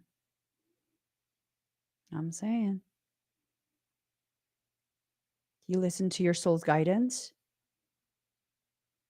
a lot of amazing things happen. A lot of amazing things happen. It becomes unstoppable. And of course, because I had a streak of self-sabotage for a while, soon as I accomplished those things for the respective industries that I was in, I went ahead and promptly shut my business down. Why? I wasn't ready. I wasn't ready. As a matter of fact, maybe 2 weeks or so before I even formed my LLC for my confectionery company, listen to this. A huge hoity-toity, old money type restaurant in New York reached out to me. No ads. I didn't introduce myself to them. They reached out to me and offered to completely launch my confectionery company. They would launch it for me. International launch. Never took a cooking class. Not certified in anything. These are recipes I created for my children, for my babies. They are recipes that come from the heart of a mother, born of the love for her children. Ooh. And you know what these people said to me? They got me on the phone, and the general manager said to me, they got their hands on a sample which was mistakenly shipped. They got their hands on a sample of my truffles. He took that shit back to his head chef, pastry chef, whatever the hell, I don't know. I'm not into that scene. He said, this guy is ranked #1 in the world. He teaches once a year in Belgium for the largest workshop of all professional pastry chefs, and his specialty is in chocolates. He's a chocolatier. And they tried to steal my recipe. Gluten-free, dairy-free. He couldn't recreate it. So they were forced to approach me and offer to launch my entire company. I'm saying. You know why that happened? A good friend of mine from high school decided to purchase a little sampler set before my business was launched. A little sampler set. And for some reason, I went the roundabout way to secure the shipping address, which was a former address that she hadn't used in like 8-10 years. And it just so happened that former address was her older sister's address. And it just so happened her oldest sister is BFFs with this general manager. And it just so fucking happened that this package that was addressed to the wrong address arrived on the one day a year that her older sister and the general manager of this hoity-toity restaurant get together for dinner. at her sister's house. Her sister called her, said, "Hey, you got a package here." And she said, "Oh my gosh, that's the samples. I don't want it to go bad. Just enjoy it for your dinner date." There were 6 truffles in there. 6. Soon as the GM tasted his cup, he asked if he could have the whole thing. And she said, "Okay." Is that coincidence? Or is that me listening to the guidance of soul? Could you imagine what I could do for you? Could you imagine if I could tell you exactly the way your soul is guiding you, telling you which business decision to hold on to, which one to toss out, which products to launch, which ones to hold back on? From the names to the marketing to the branding, I learned all of that. I learned all of that. I learned exactly how to neurohack everything. Unfortunately, I don't use it for myself. But I could absolutely share it with you. I can absolutely share that with you. I know how to word things in such a way that your product will stand out more than someone else's. I know about SEOs. And you know what? One of my twins is a marketing genius. He knows about funnels. He works with large corporations. I'm just saying. All the ingredients are there. Everything you could possibly need when you are ready to launch yourself, it is there. I listened to soul. I was able to reach over 500,000 profiles organically, no ads, none. None. Why do you think I'm shadow banned across all social media? They don't like that shit. They don't like that I can do that without paying the piper. I know how to charge intentions in such a way that it draws to you the very thing you need. I should start doing this shit for myself. I really should. I really should. The last time I did this for someone, I did it for them for free.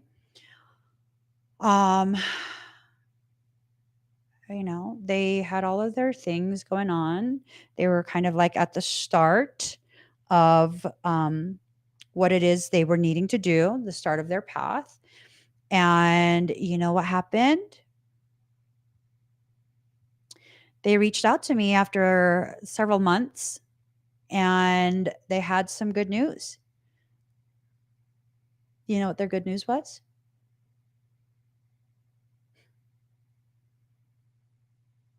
They were featured in Forbes.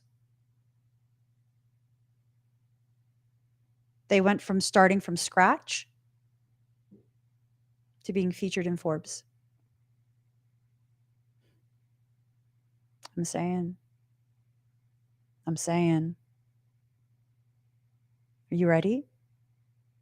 Are you ready for your life to change, for the trajectory to go insane? Are you ready? If you need numbers to help you quantify what happens when you create full alignment between your reality and the potential of your purpose, you need numbers. One time for this one business, because of the soul guidance, For that business, I was able to assist that business with guidance, simple guidance, and they were able to generate over $80,000 in 2 months. No overhead cost. No overhead cost. For that business. That business is still in business.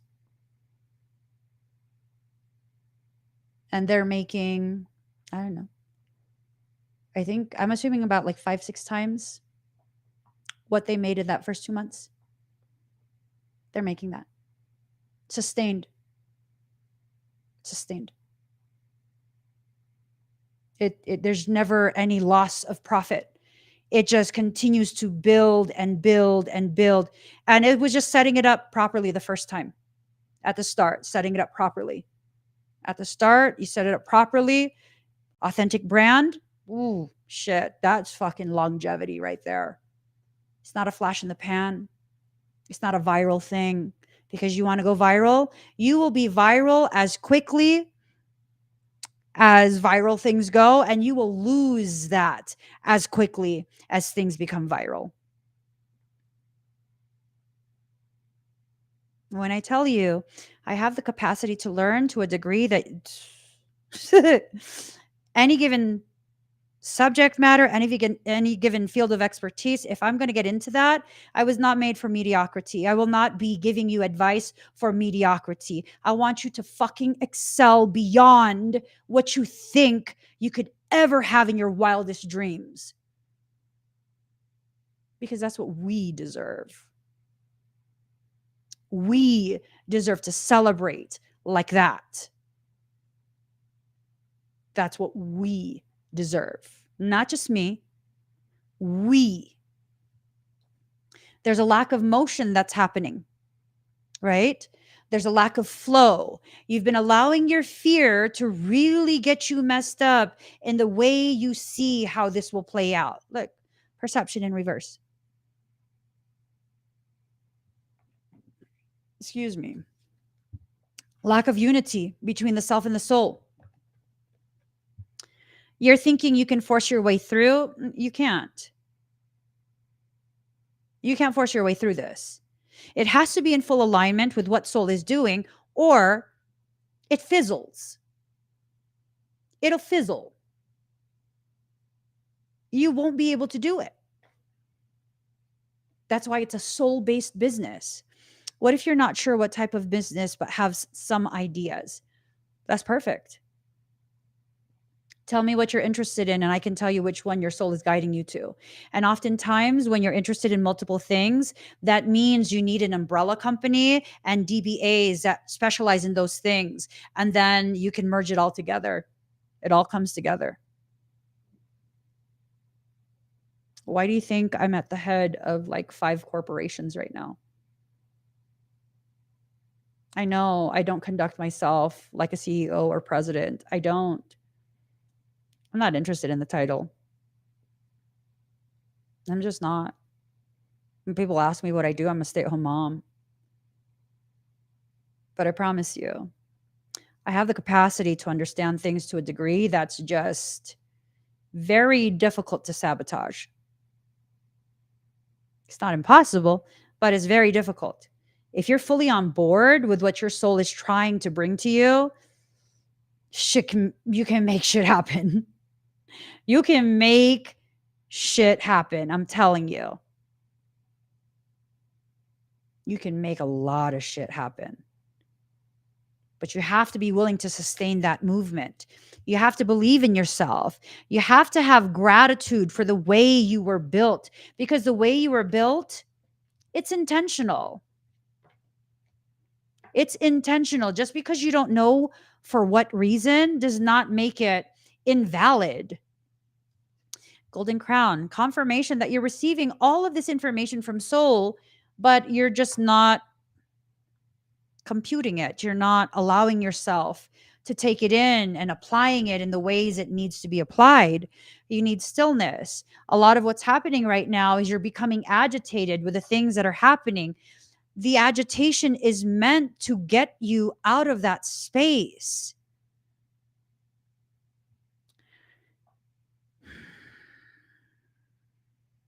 Can I just be really blunt right now? I mean, I've been really blunt this whole time, but can I just be extra blunt? I have access to information that I've just kind of been quiet on. And I think you need to understand it um, to be able to properly move through this period.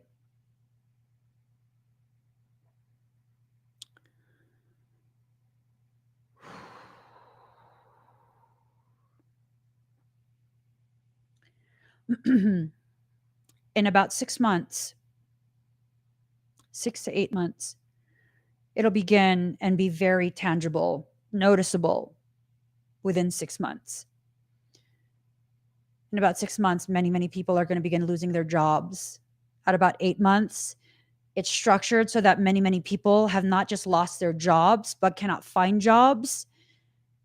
You'll have to do a lot of different things to be considered compliant enough to be considered for a job. There's going to be an attempt to crush everyone. You know who they can't crush? Soul-based businesses. Soul will not allow it.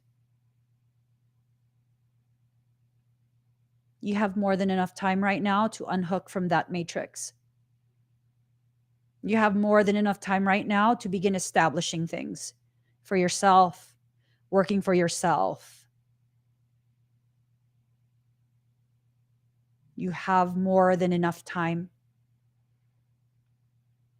If you're going to wait, you're going to wait until it's right there in your face.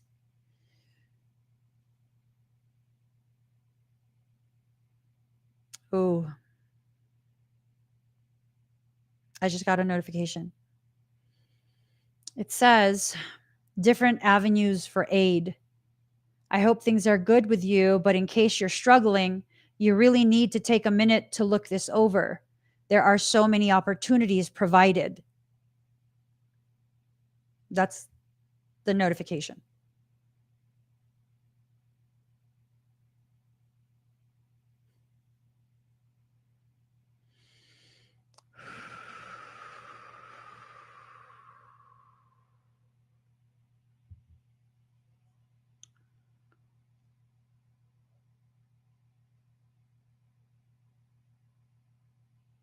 The shift of a lifetime.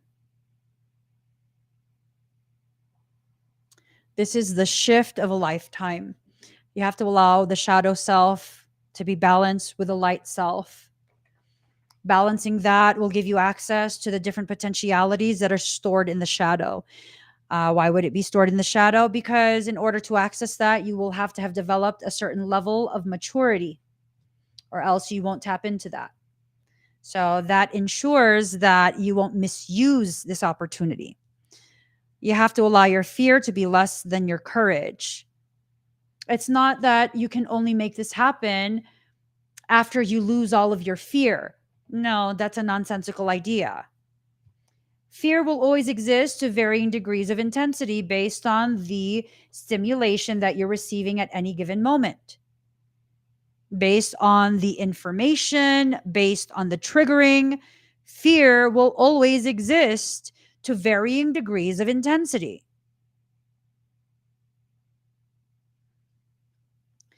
If you don't allow your celestial teacher to teach you what you need to learn, which is life, life is your celestial teacher. Well, then you will never be able to experience your self-worth. You'll keep blocking it. You'll keep not believing in what you deserve. And that's a surefire way to create struggle that's so unnecessary. It's a very surefire way. Card number 17, integrity. Allowing yourself to maintain a specific level of integrity so that way you don't enter into upside down cycles. Y'all, if the offer sounds too good to be true, it probably is too good to be true. And I will tell you straight up, you go ahead and do the soul-based business mentorship with me, You tell me some cockamamie ass idea of how you, nope, that's not how you doing it, baby boo. That's a cockamamie ass idea. You can get yourself all fucked up. You're gonna lose a lot of money. And nope, is not gonna go anywhere. I will tell you straight up.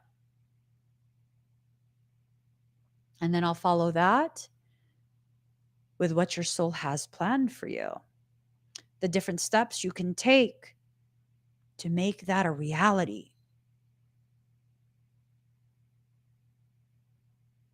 Some people are so desperate for success that they'll believe any run of the mill liar offering all sorts of just, when I was in the process of forming, like I was very seriously considering launching a church. I had someone who was like so insistent all up in my ear about I need to do with this person, with this person, with this person, with this person. And I'm just like, that don't sound right. That don't feel right. It don't sound right. I don't think that I should be a private ship membership association. Yeah, no, I'm not doing no PMA. No, that don't sound right. That sounds cockamaniac as fuck. It feels like just pure fuckery to me, and I'm not doing it. And because I could not find the courage to just be blunt with this person and just be like, no, I'm not fucking doing that. Stop talking to me about that. Right? I was like, okay, let me just Google some stuff. Let me look at some things. And then guess what? In that, because Soul was like, if you can't say no, at least search up a few key terms. And then Soul gave me the key terms. And those key terms, I dived real deep into. And as I dived real deep into that, Soul continued to show me the same thing over and over and over again. And when I finally listened,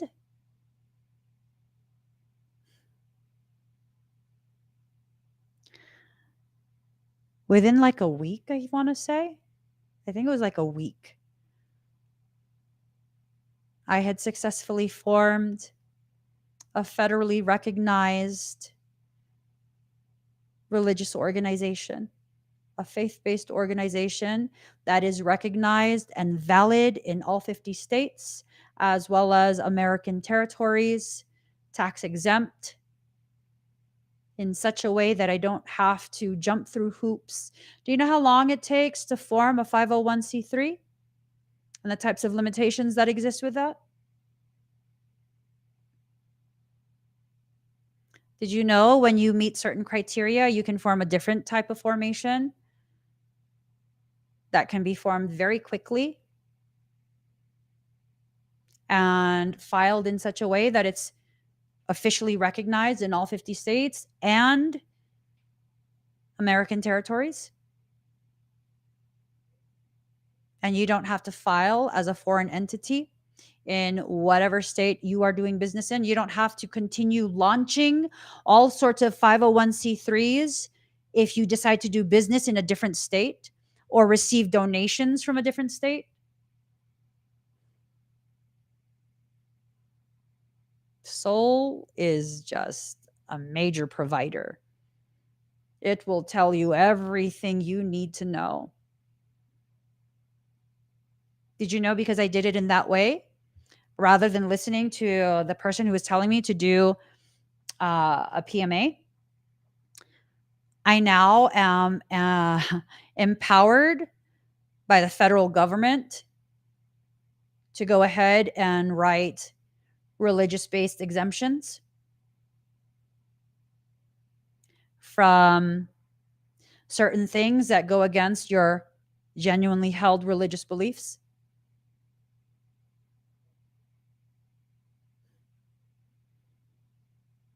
All you have to do is be a member of my congregation. And I don't have to release the names of the members of my congregation. I don't have to make any information public because of the way that I filed. Everyone's identity is protected. Because soul knew the fuckery that was coming and wanted to ensure everyone in my congregation is kept safe.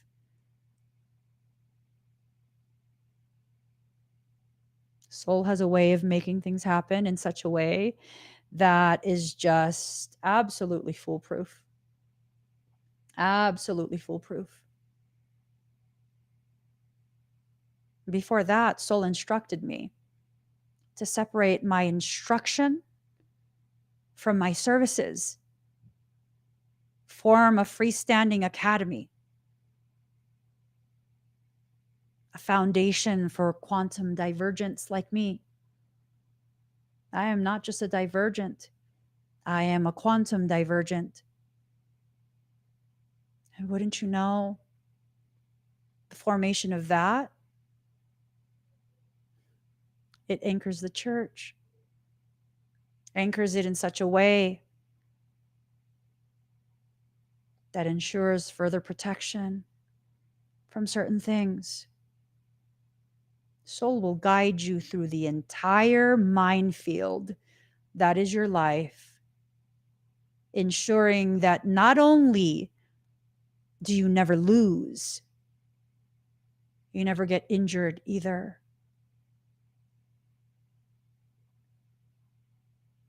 There are ways to make things happen. And soul is providing you the information to make things happen.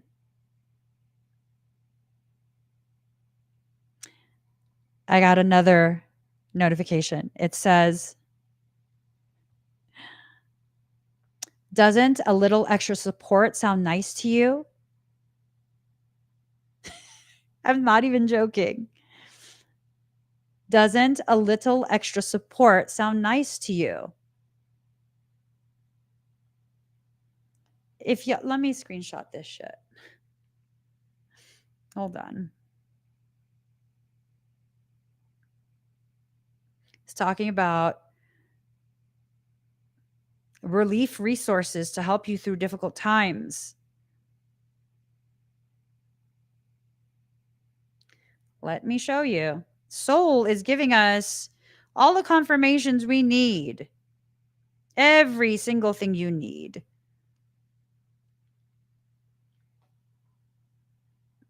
Relief resources to help them through difficult times. Doesn't a little extra support sound nice to you? Be one of the many who are what? Traveling their sacred journey, getting the assistance that they need. This comes directly from soul. You will not be channeling in anything else. No galactic assistance. You're not talking to aliens. You're not talking to angelics. You're not talking to parasitic shit. This is strictly straight from soul, unfiltered, straight from soul. In order for you to not create distortions in the messages you're receiving straight from soul, you need to allow for the healing to occur.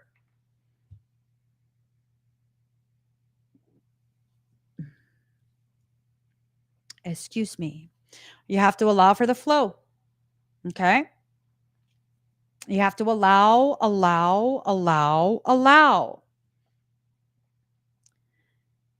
It's this message of how innocent you are, how inexperienced you are in the ways of soul, the profoundness of soul's capacity and willingness to provide for you every single thing that you can need to be successful during a shift that is once in a generation, multi-generation. This is a once in a multi-generational experience. Let that percolate. What could that possibly mean? How profound could that possibly be?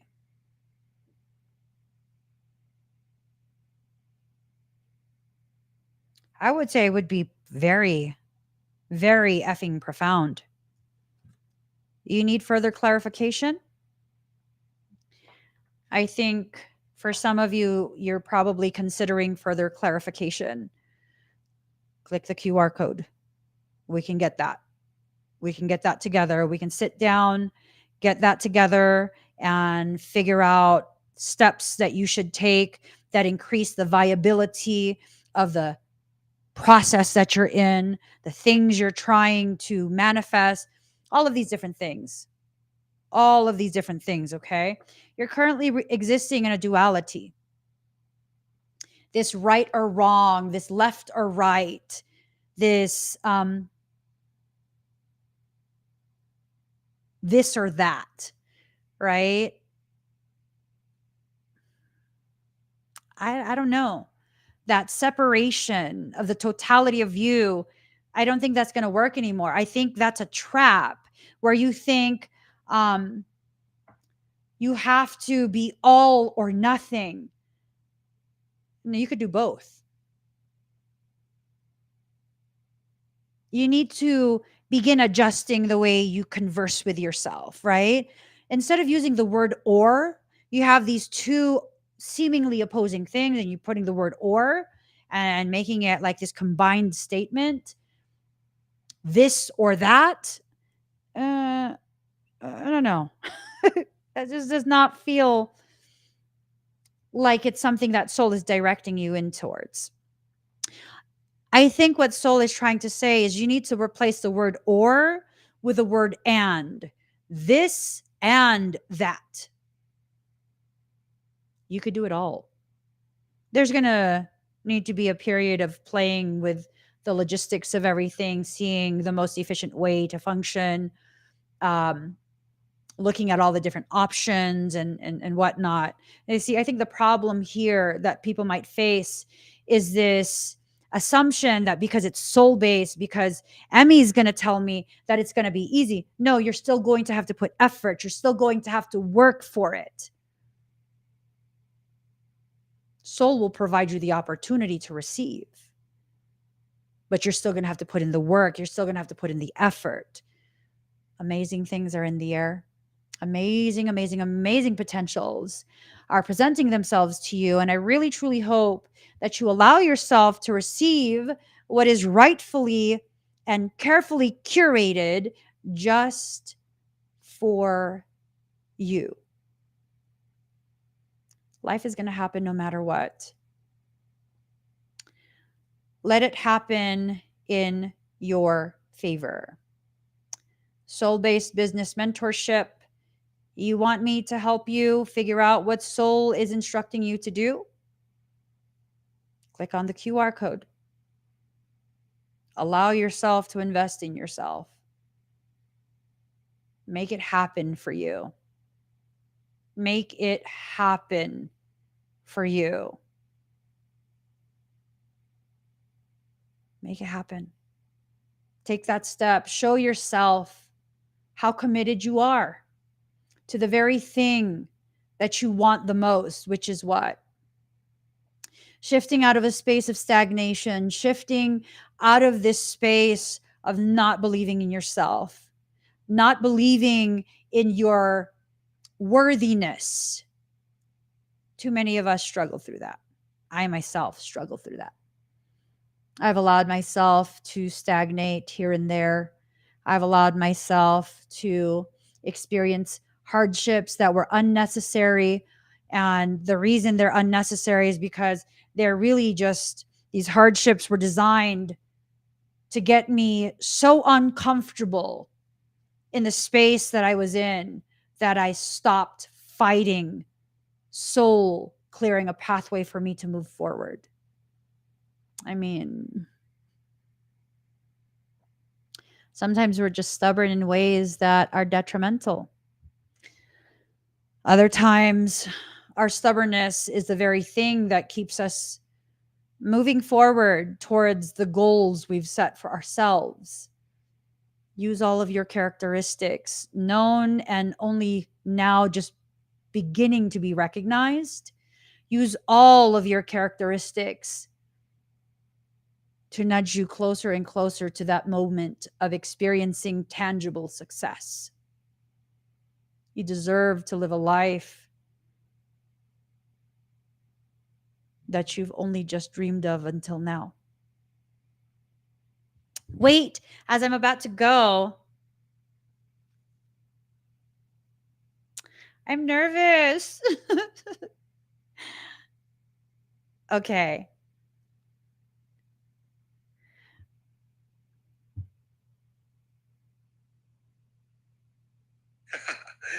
I can't be the normal one. I'm weird too. What could it be? I don't know. I haven't been doing much. I've just been at home working. I've been finishing writing my book and building the website for it, creating my e-learning platform, and I just finished. I think my friends call me to distract me, to hang out here and there, but that's the only thing that's really getting in the way. Maybe my friend that passed away. Like everybody's going back to their old bad habits, I guess. And I'm kind of like, okay, I see the bad habit, and then I see my life in Australia, and I've really gone a long way in terms of a good direction. And I'm aware that a lot of the stuff back home is still the same. So I don't know. I usually just stay home because of that stuff. Even in Australia, I stay home a lot. If I start seeing I'm getting involved in weird stuff or people with bad habits. But yeah, I don't know. What could it be? Maybe the fact that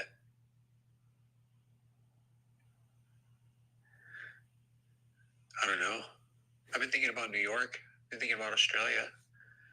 Still not sure what the move is, but I've considered a lot of the things that we talked about. What could it be? I'm supposed to start a new Olympic weightlifting program.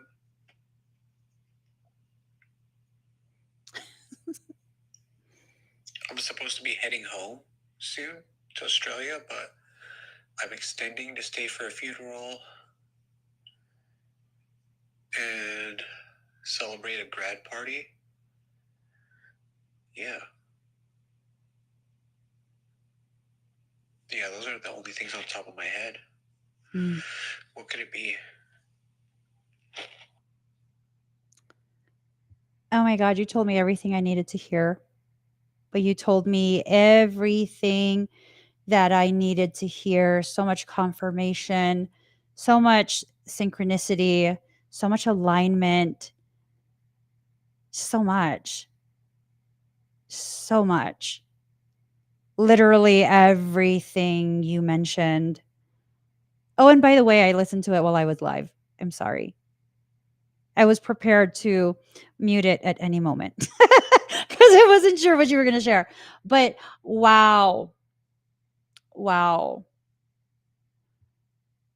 The reciprocal reflection of the different potentialities, the different avenues to explore, to consider.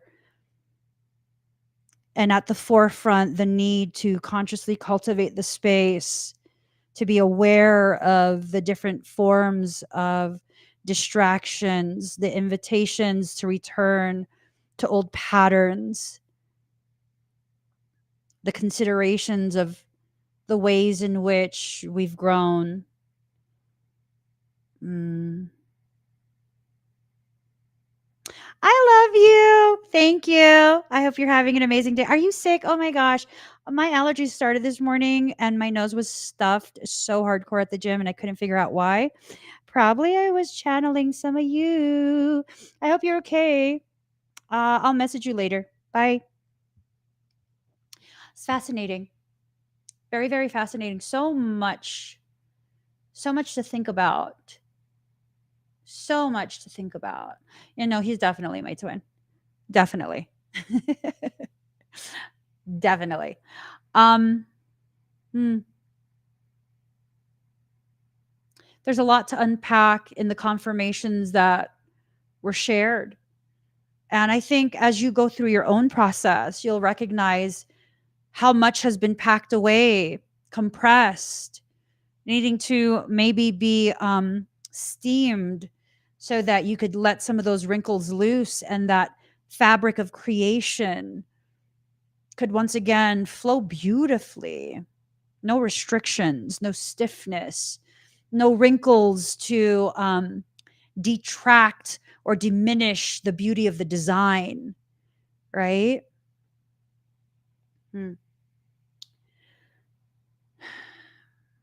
Life's going to change. Very beautiful ways. I feel the potentiality of it growing more and more.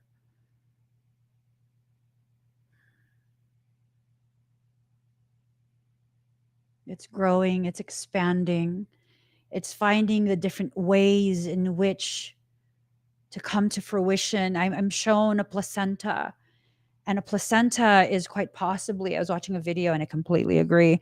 It's an anatomy teacher over on TikTok, and he creates all of these videos regarding human anatomy.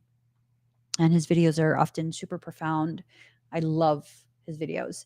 I forget his name, but he was talking recently. I came across his videos again, and he's talking about how the placenta, human placenta, is by far and large the most highly parasitic and invasive structure, biological structure ever, because it will go through any tissues in its attempt to create the pathways that can sustain life.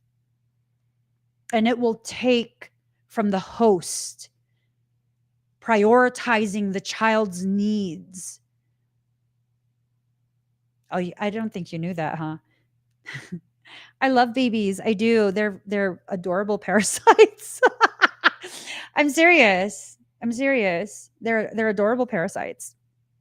They're parasitic to the mother. They release certain things that kind of protect it from being detected as a foreign invader by the mother's immune system. It overrides natural, normal immunological function. And it will take what is necessary, not to intentionally harm the mother, but to assure that everything happens in the way that it does. Oh my God, this final message. Haha, you were on live. Yeah, I think my room's dusty. It was left exactly the same since I left. Love you. Thanks for the heads up. Like, see, look, that's the thing. That's the thing, right?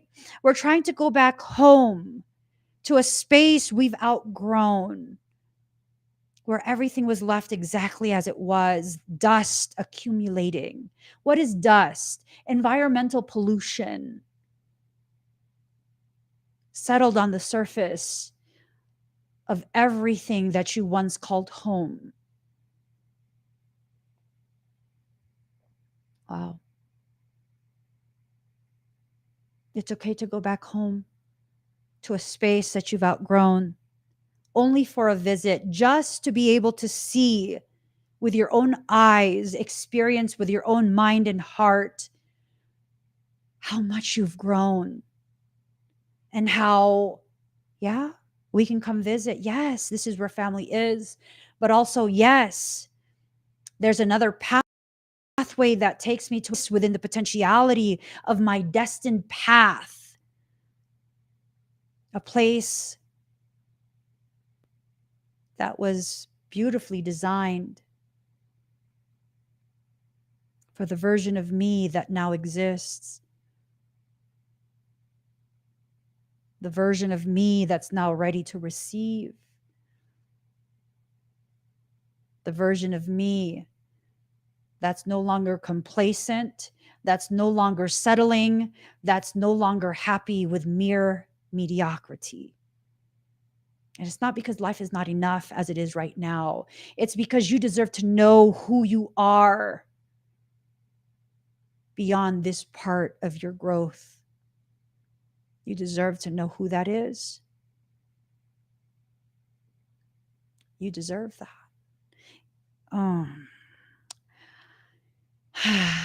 Mindy, yes or no, without knowing the answer, knowing the question, I want you to tell me yes or no.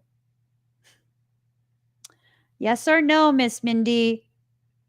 Yes or no? I'm not going to tell you what I'm saying yes or no to, but yes or no. Tell me. Yes or no? Girl, why you say yes? All right. So Michael was suddenly reminding me of what you had said. What you had said to me privately the other day. And makes me nervous. Makes me nervous. I mean, I don't know why it makes me nervous because I've already posted this on all my like social media platforms except for TikTok and here. So excuse me. I'll go ahead and I will listen to what Mindy instructed me to do. Miss Mindy. Miss Mindy. Okay. You guys, like, all right, it's not a big deal. It's not a big deal. It's just she was me up and was like, you should have, you should have. And I was like, nah. And now Michael says that my whole laptop is freaking the fuck out. Literally, my whole laptop is freaking the hell out. Okay. Let me just go ahead. This is the last thing I'm going to share. And then I'm going to go because at this point, I'm going to be like super embarrassed. You guys, my whole laptop is freaking out. What is going on? Okay, I'm trying. It has to load because the image won't load.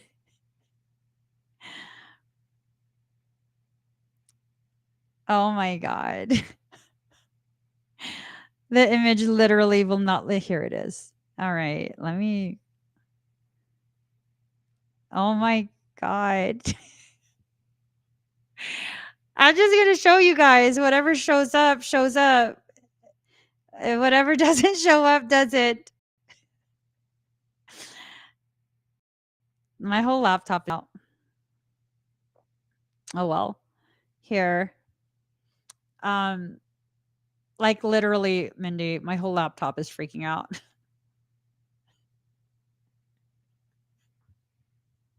That's the image. let me this is my progress pictures.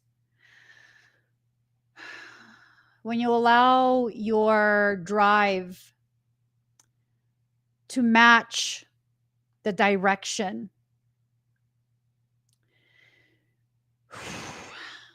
you know, things happen. Do you understand the gravity of this?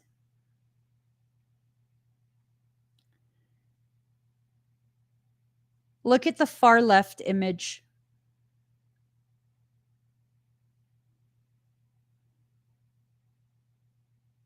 Quad separation. I haven't even tried to lose weight. Quad separation.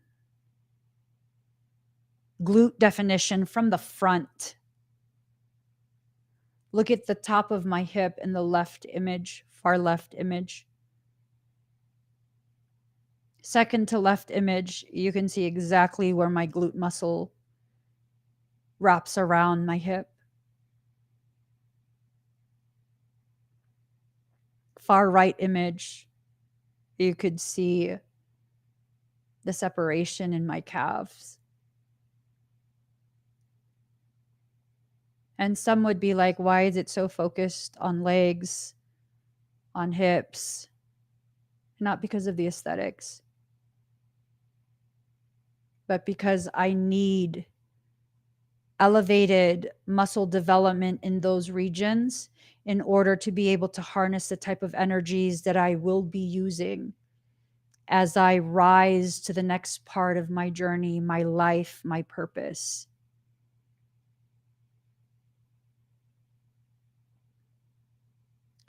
This is not about aesthetics. This is about tangible evidence of the depth of my drive.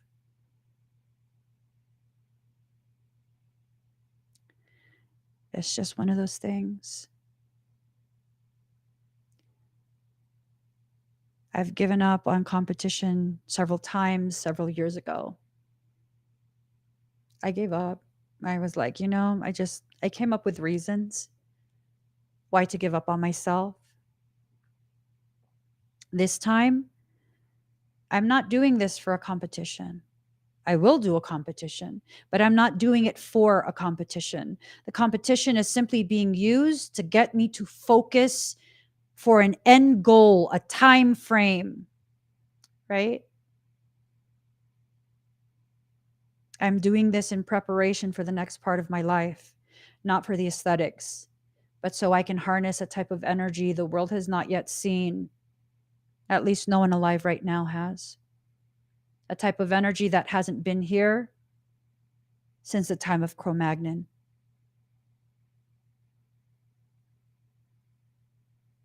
If I'm going to do what I'm designed to do, I need to put in the preparatory work. And I've committed to this at this point. You see, for the longest time, I told myself 3 days a week is all I can do because guess what? I'm in my mid-40s. I'm getting old. I can't do it. I'm too tired. And then last week, something shifted. Something shifted. I don't give a fuck how old I am. I don't feel mid-40s. I don't even feel 30s.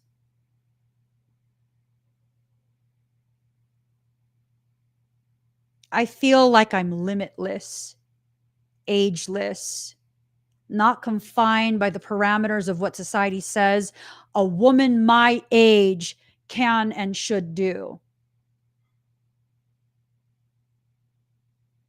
That's right. Marlene says, tell them perpetually in our prime. She included herself. I love you, Marlene. We are perpetually in our prime. And because I'm now going to forever believe this for myself, I am in the process of introducing myself to versions of myself that couldn't even exist when I was in my early to mid 20s. And that makes me happy. Happy why? Because now I'm prioritizing my health.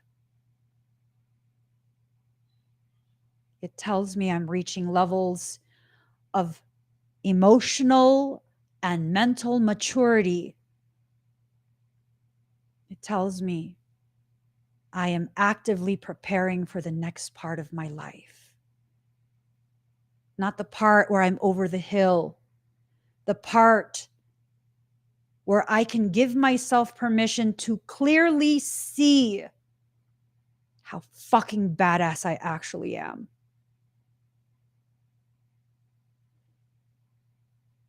We'll see what happens. We'll see what happens. I just know 3 days a week, that's not enough.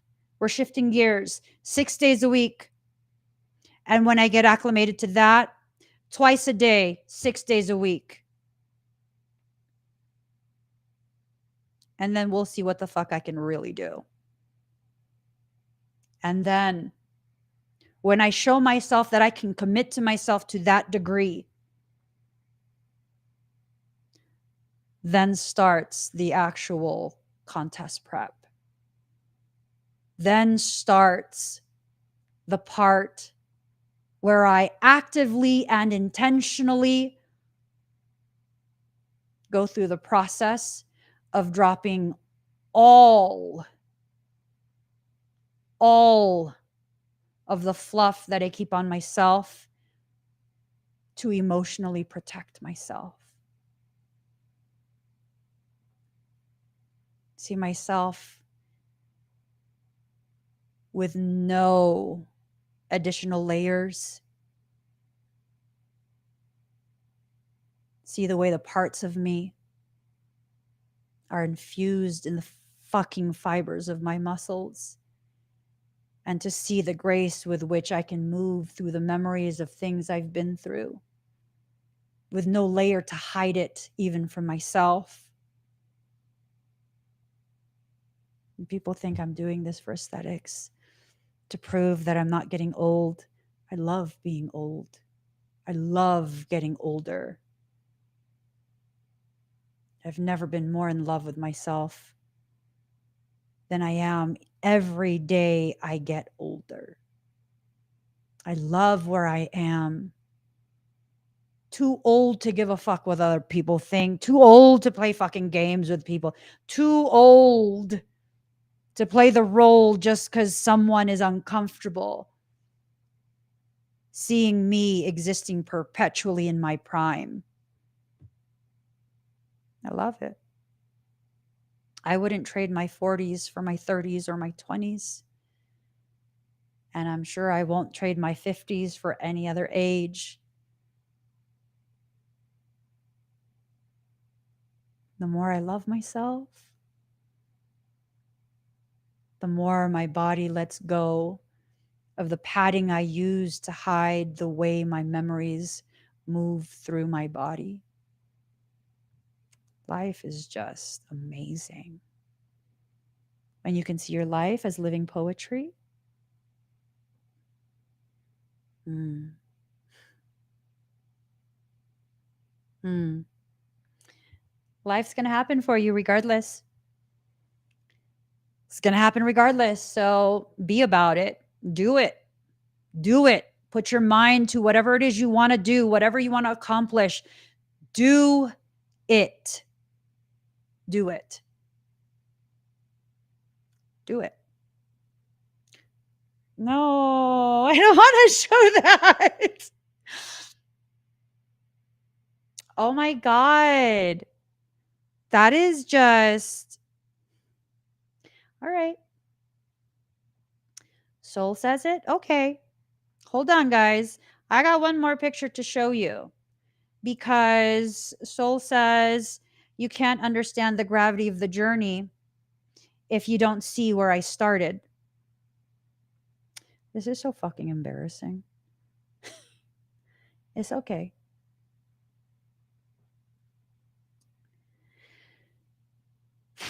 It's okay. It's not really okay, but it's okay.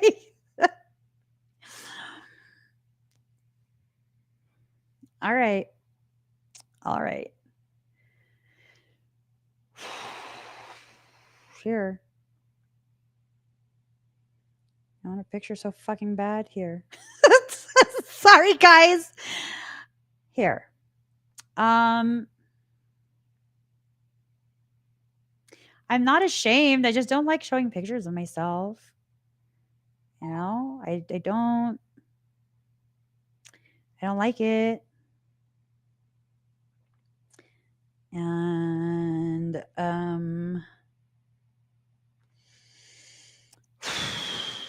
God, this is just all right. Here goes.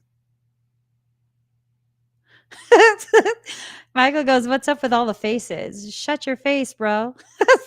Just shut your face. Where did it go? Hold on, you guys. I don't know where it went. It's down here somewhere.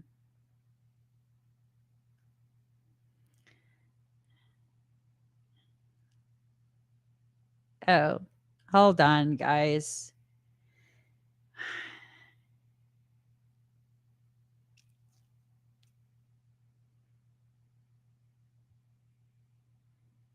Okay, so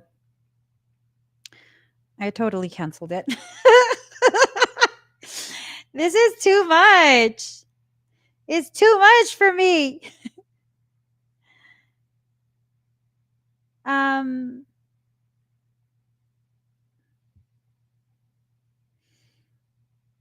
hold on.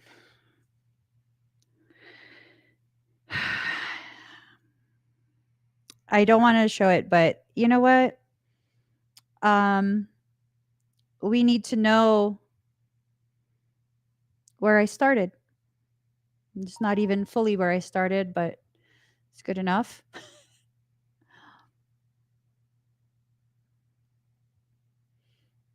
Okay.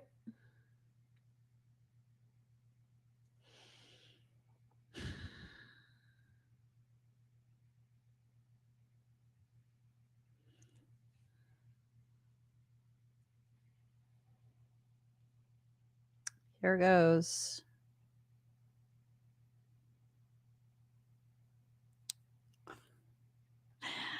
Michael goes, quit fucking around. Fine. Jesus Christ. Yeah.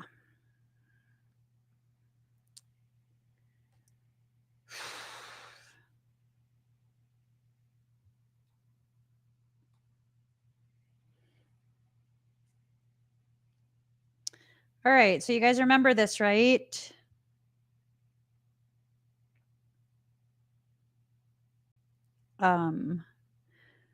I had been poisoned by feminine hygiene products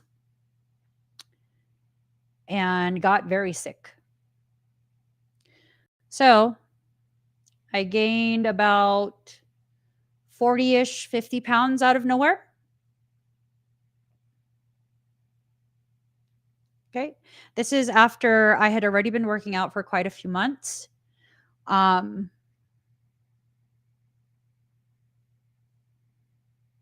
Compared to now. This is not even me at my heaviest or worst health. This is me already beginning to rebalance my hormones, regain some stability in my health, not feeling so sick, not experiencing such intense adrenal fatigue, intense thyroid dysfunction. And this is me as of the other day.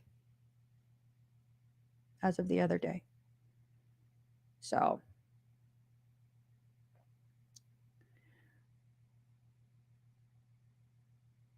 can't even compare.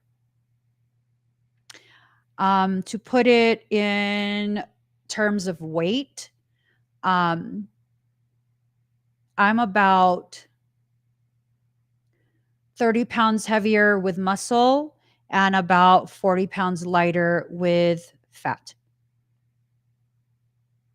Yeah. It was never just about working out to lose weight. I haven't made it a goal to lose weight. I've made it a goal to reclaim my health, to reclaim my physical power, to restabilize my joints, to ensure my knees don't continue to fail, to ensure my spine, because it began herniating, my disc began to get herniated again, to stop that, and to just be the strongest version of myself that I have ever been in my entire life. And with that, I would say that I'm progressing nicely. I am progressing nicely, progressing in a very healthy way. I'm not withholding any calories. I'm not even counting calories. I'm not doing any macro counting. I eat when I want. I eat things that I can eat. I abstain the best I can from things I cannot have.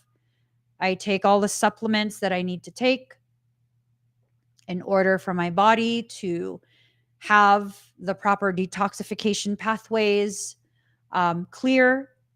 Did you guys know? Because people will tell you it's very normal and very natural for women to have two different size breasts. No, it's not. No, that's not natural. That is not normal. That is indicative of blocked detoxification pathways. That is indicative of one breast accumulating toxins that have the potentiality to disrupt your endocrine function, to cause tumorous growths.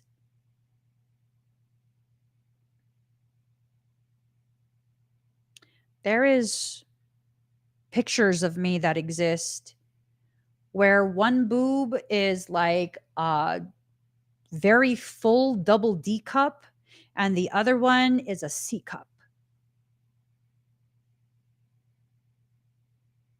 And I allowed people to convince me that that's normal, that that's natural. No, the fuck it's not. No, it's not. No, it is not. And as I've taught myself about healthy supplementation,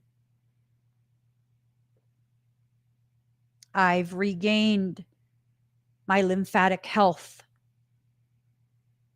I've reinitiated proper lymphatic function. You notice difference in my face? You notice a difference?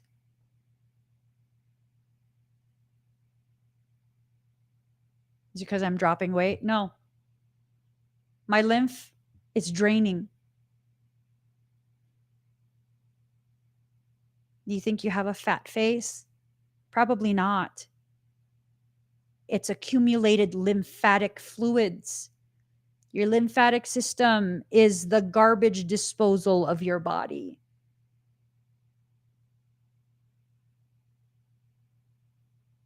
Have you noticed it seems that I'm slowing down, if not halting, the aging process just in my face?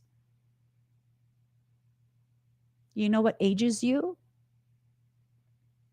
Toxins, toxic mindsets, environmental pollution, toxic toiletries, all of that. You got to clear all of the toxicity out of your life. Yes, it's exactly what I'm trying to communicate, Mindy. A reminder to treat yourself better. And no, I don't buy bougie ass toiletries or anything like that. I don't. I don't buy those things. I buy as cheap as I can. I do splurge on supplements. If I can't get it for cheaper at the same level of quality, no fillers, I'm paying that much for it. I'm buying it for that much. I don't care. And this is me having run out of certain supplements, and I feel myself kind of backsliding a little bit. Wait till I get the re-up on my supplements. I don't wear foundation. I don't even wear powder foundation. I don't wear concealer. I don't wear any of that. Your skin, it's indicative of how healthy or unhealthy you are. And that includes acne. There's something going on. You have to get to the root causation of it. Did you know I've been diagnosed with acne? And that I was also diagnosed with adult acne? Acne where I listen to my body. I balance my hormones. I invest in myself. I invest in myself these days. Because we deserve to invest in ourselves. We deserve to know that part of us that feels healed, whole, in love with who we are. We deserve that. Allow yourself to shift in your life. This is more than just a business plan. This is more than just trying to get you to create a business for yourself. This goes straight into the way you treat yourself on a day-to-day basis.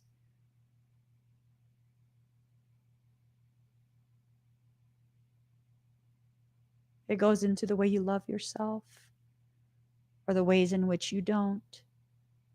And if you don't love yourself enough, don't beat yourself up about it. Make a decision to love yourself more. Start with one thing. Start with one thing. Make it an easy thing, a thing you can stick with and makes you feel good. Love yourself. Love yourself enough to allow for the shift that's been trying to happen. It will happen because you will make it happen. And as you choose to make it happen, your soul will fully support you in your efforts. It will do it. It will do it. One of the fastest ways to encourage lymphatic draining, find the cheapest carb buffer you can. You can get some at Harbor Freight, 10, 15 bucks, 20 bucks. Learn how to use that. Encourage lymphatic draining. Very easy. My boobs are the same size now. They're not different sizes. My boobs are the same size. I had a lump in my arm right in here. This is a major lymphatic cluster. There's a big lump. It's gone. It's gone. And a lot of the fat on my arms apparently wasn't fat. It was trapped lymphatic fluid. Learn your body. Be empowered by knowledge.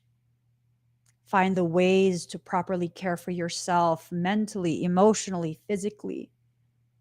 I'm not in this to lose weight, but I know in the process of me regaining my health, regaining control over my life, my emotions, my thoughts, my purpose, my trajectory, weight loss is a part of that journey. Why? For aesthetics? No, because the more comfortable I become with myself after I do this work on myself, I will no longer have a subconscious need to remain insulated from all the things that hurt me in life.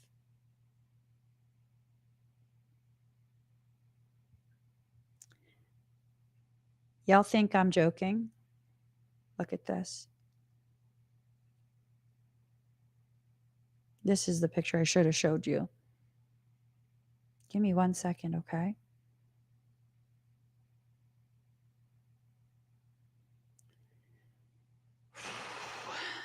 This is the picture you should have seen.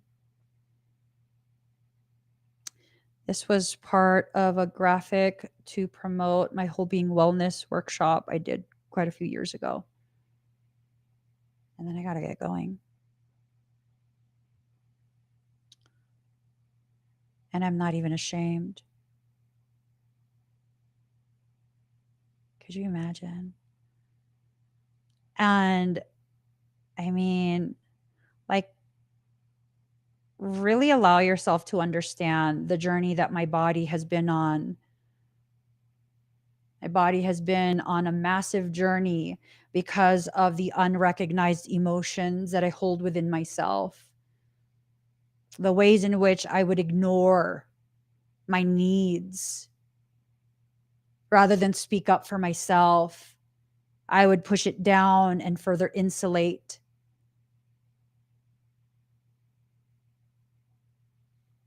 For about 13 years, I was about 230 pounds. And it's not about we need to be skinny. It's about recognizing the ways in which how you identify, how you see yourself, it's written all over your body. You can be healthy and not a size 0. You could be unhealthy and have all the muscles in the world. We're all meant to be different sizes. For me, personally, I'm much smaller in my joints and my joints' capacity to hold weight. Naturally, I'm supposed to be about a size 2 to size 1 or 2. Naturally, that's the size that my body can accommodate with no pain.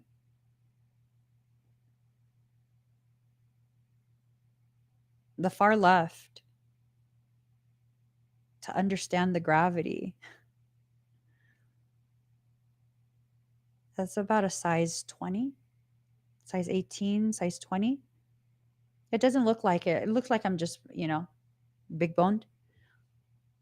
It doesn't look like I'm as big as I was, uh, because my boobs are, I think, like a triple G in that picture. And it's all in perfect ratio with the other parts of me. Because my arms were really big, you can't tell that my boobs were that huge, which then camouflages the size of my belly. That's a hormone belly. That's a hormone belly. My hormones were completely out of whack because of stress, because of self-hatred, because of self-sabotage. This was 100-something pound weight loss in 3 months. No dieting, no nothing. I simply took care of my body the way my children needed them. My children needed me to take care of their bodies. I ate foods that were not offensive to their systems because I was breastfeeding. And wouldn't you know, that's when I realized I'm not supposed to eat those foods either. I dropped over 100 pounds, no effort, in 3 months. 100 pounds. Yo, I barely clear 5 foot. That is a whole shit ton of weight for someone my height. The ways in which you carry your pain is written all over your body. How much pain do you have to be in to insulate to the degree that I did?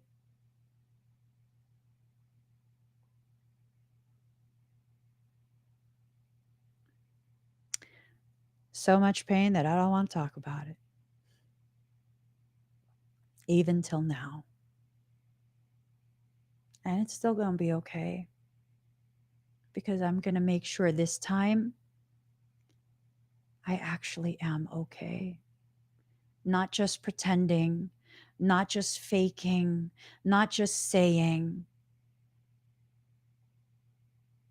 I'm going to actually be okay. And I'm going to allow my vitality to continue to increase, because I deserve to feel that, to experience that, to meet that version of me.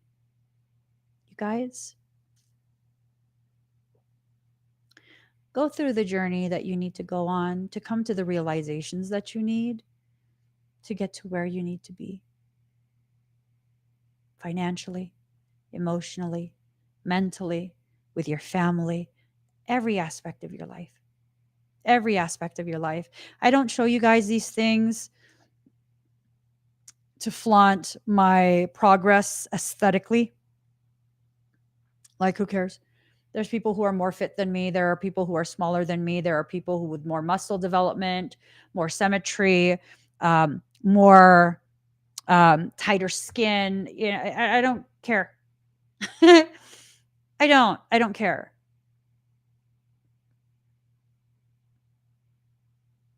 But I do, like Mindy was saying, I do need to share the ways in which I've progressed just in this past year. Share the images that give you a clear understanding of the internal journey that I have been on just this past year.